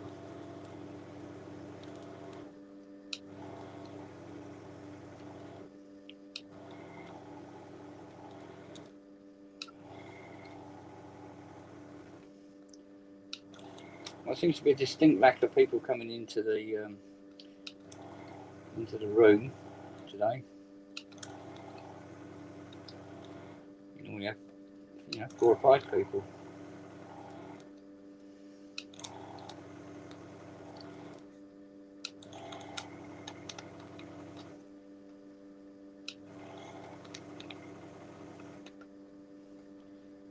It is what it is, I guess.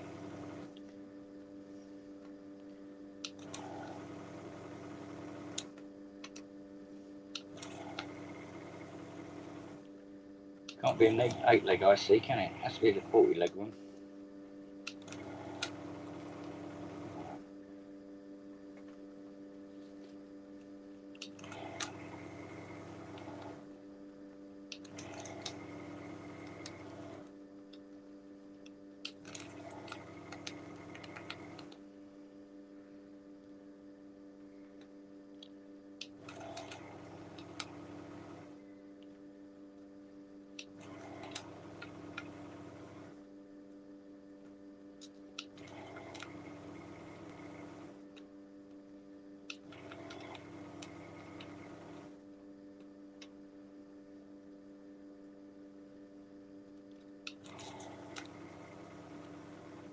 Yeah, because like I said, I've been getting maybe 2 hours of sleep at best a night. Weekend, not at all. Didn't get any.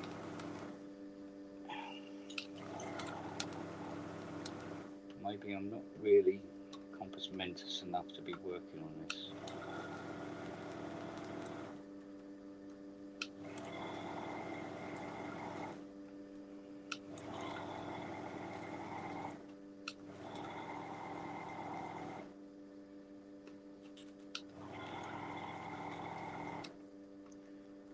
Let's at least get this LSI out of here.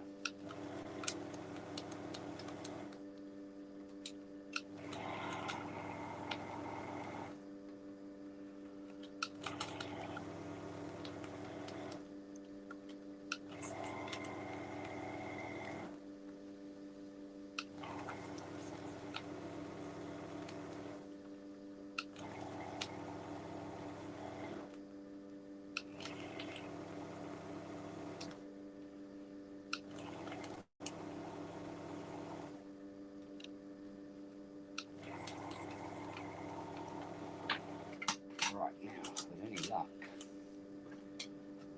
this will pop out without breaking.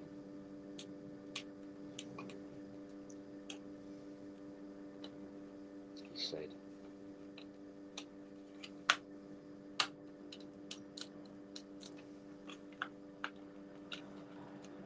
Careful wedging.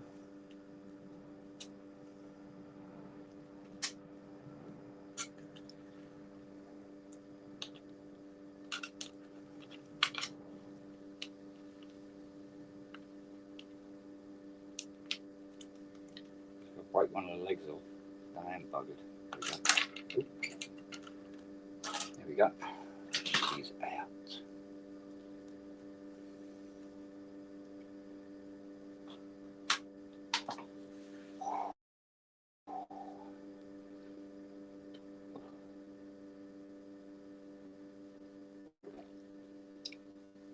Oh, I can feel the gird kicking in a little here.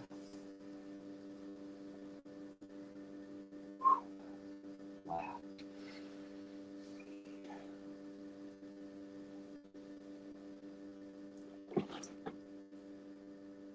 Ooh.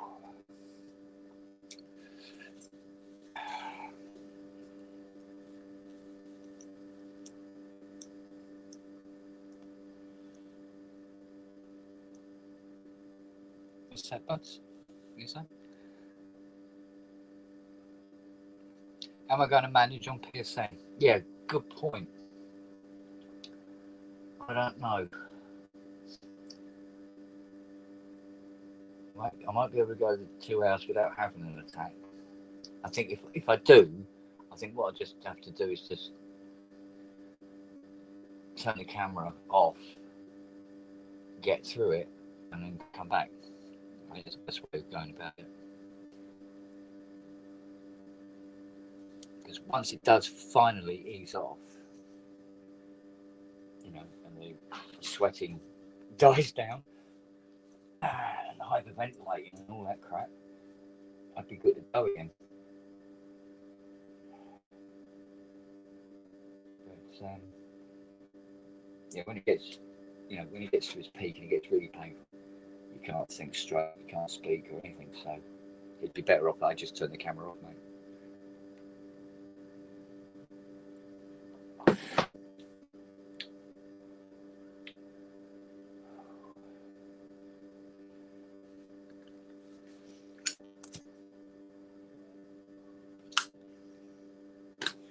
Of course, the other problem I've got now is the solderer is too far away from the CS80 board. Right, really. That's nowhere near like that. Bring the trolley over, and that comes with a whole plethora of issues attached to it. Oh.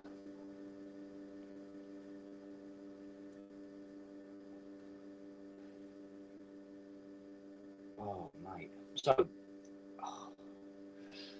I think because I feel like I've got one coming on, and there's nobody else on except me anyway, I think what I'll probably do is we'll knock this one on the head now, get through this attack, have a bit of rest, and hopefully I'm sort of ready to rock and roll for PSN tonight.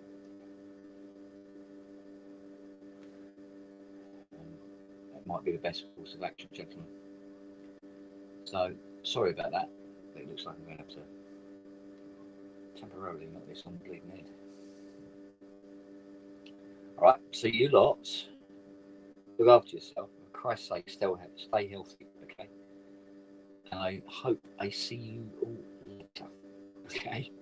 Take care.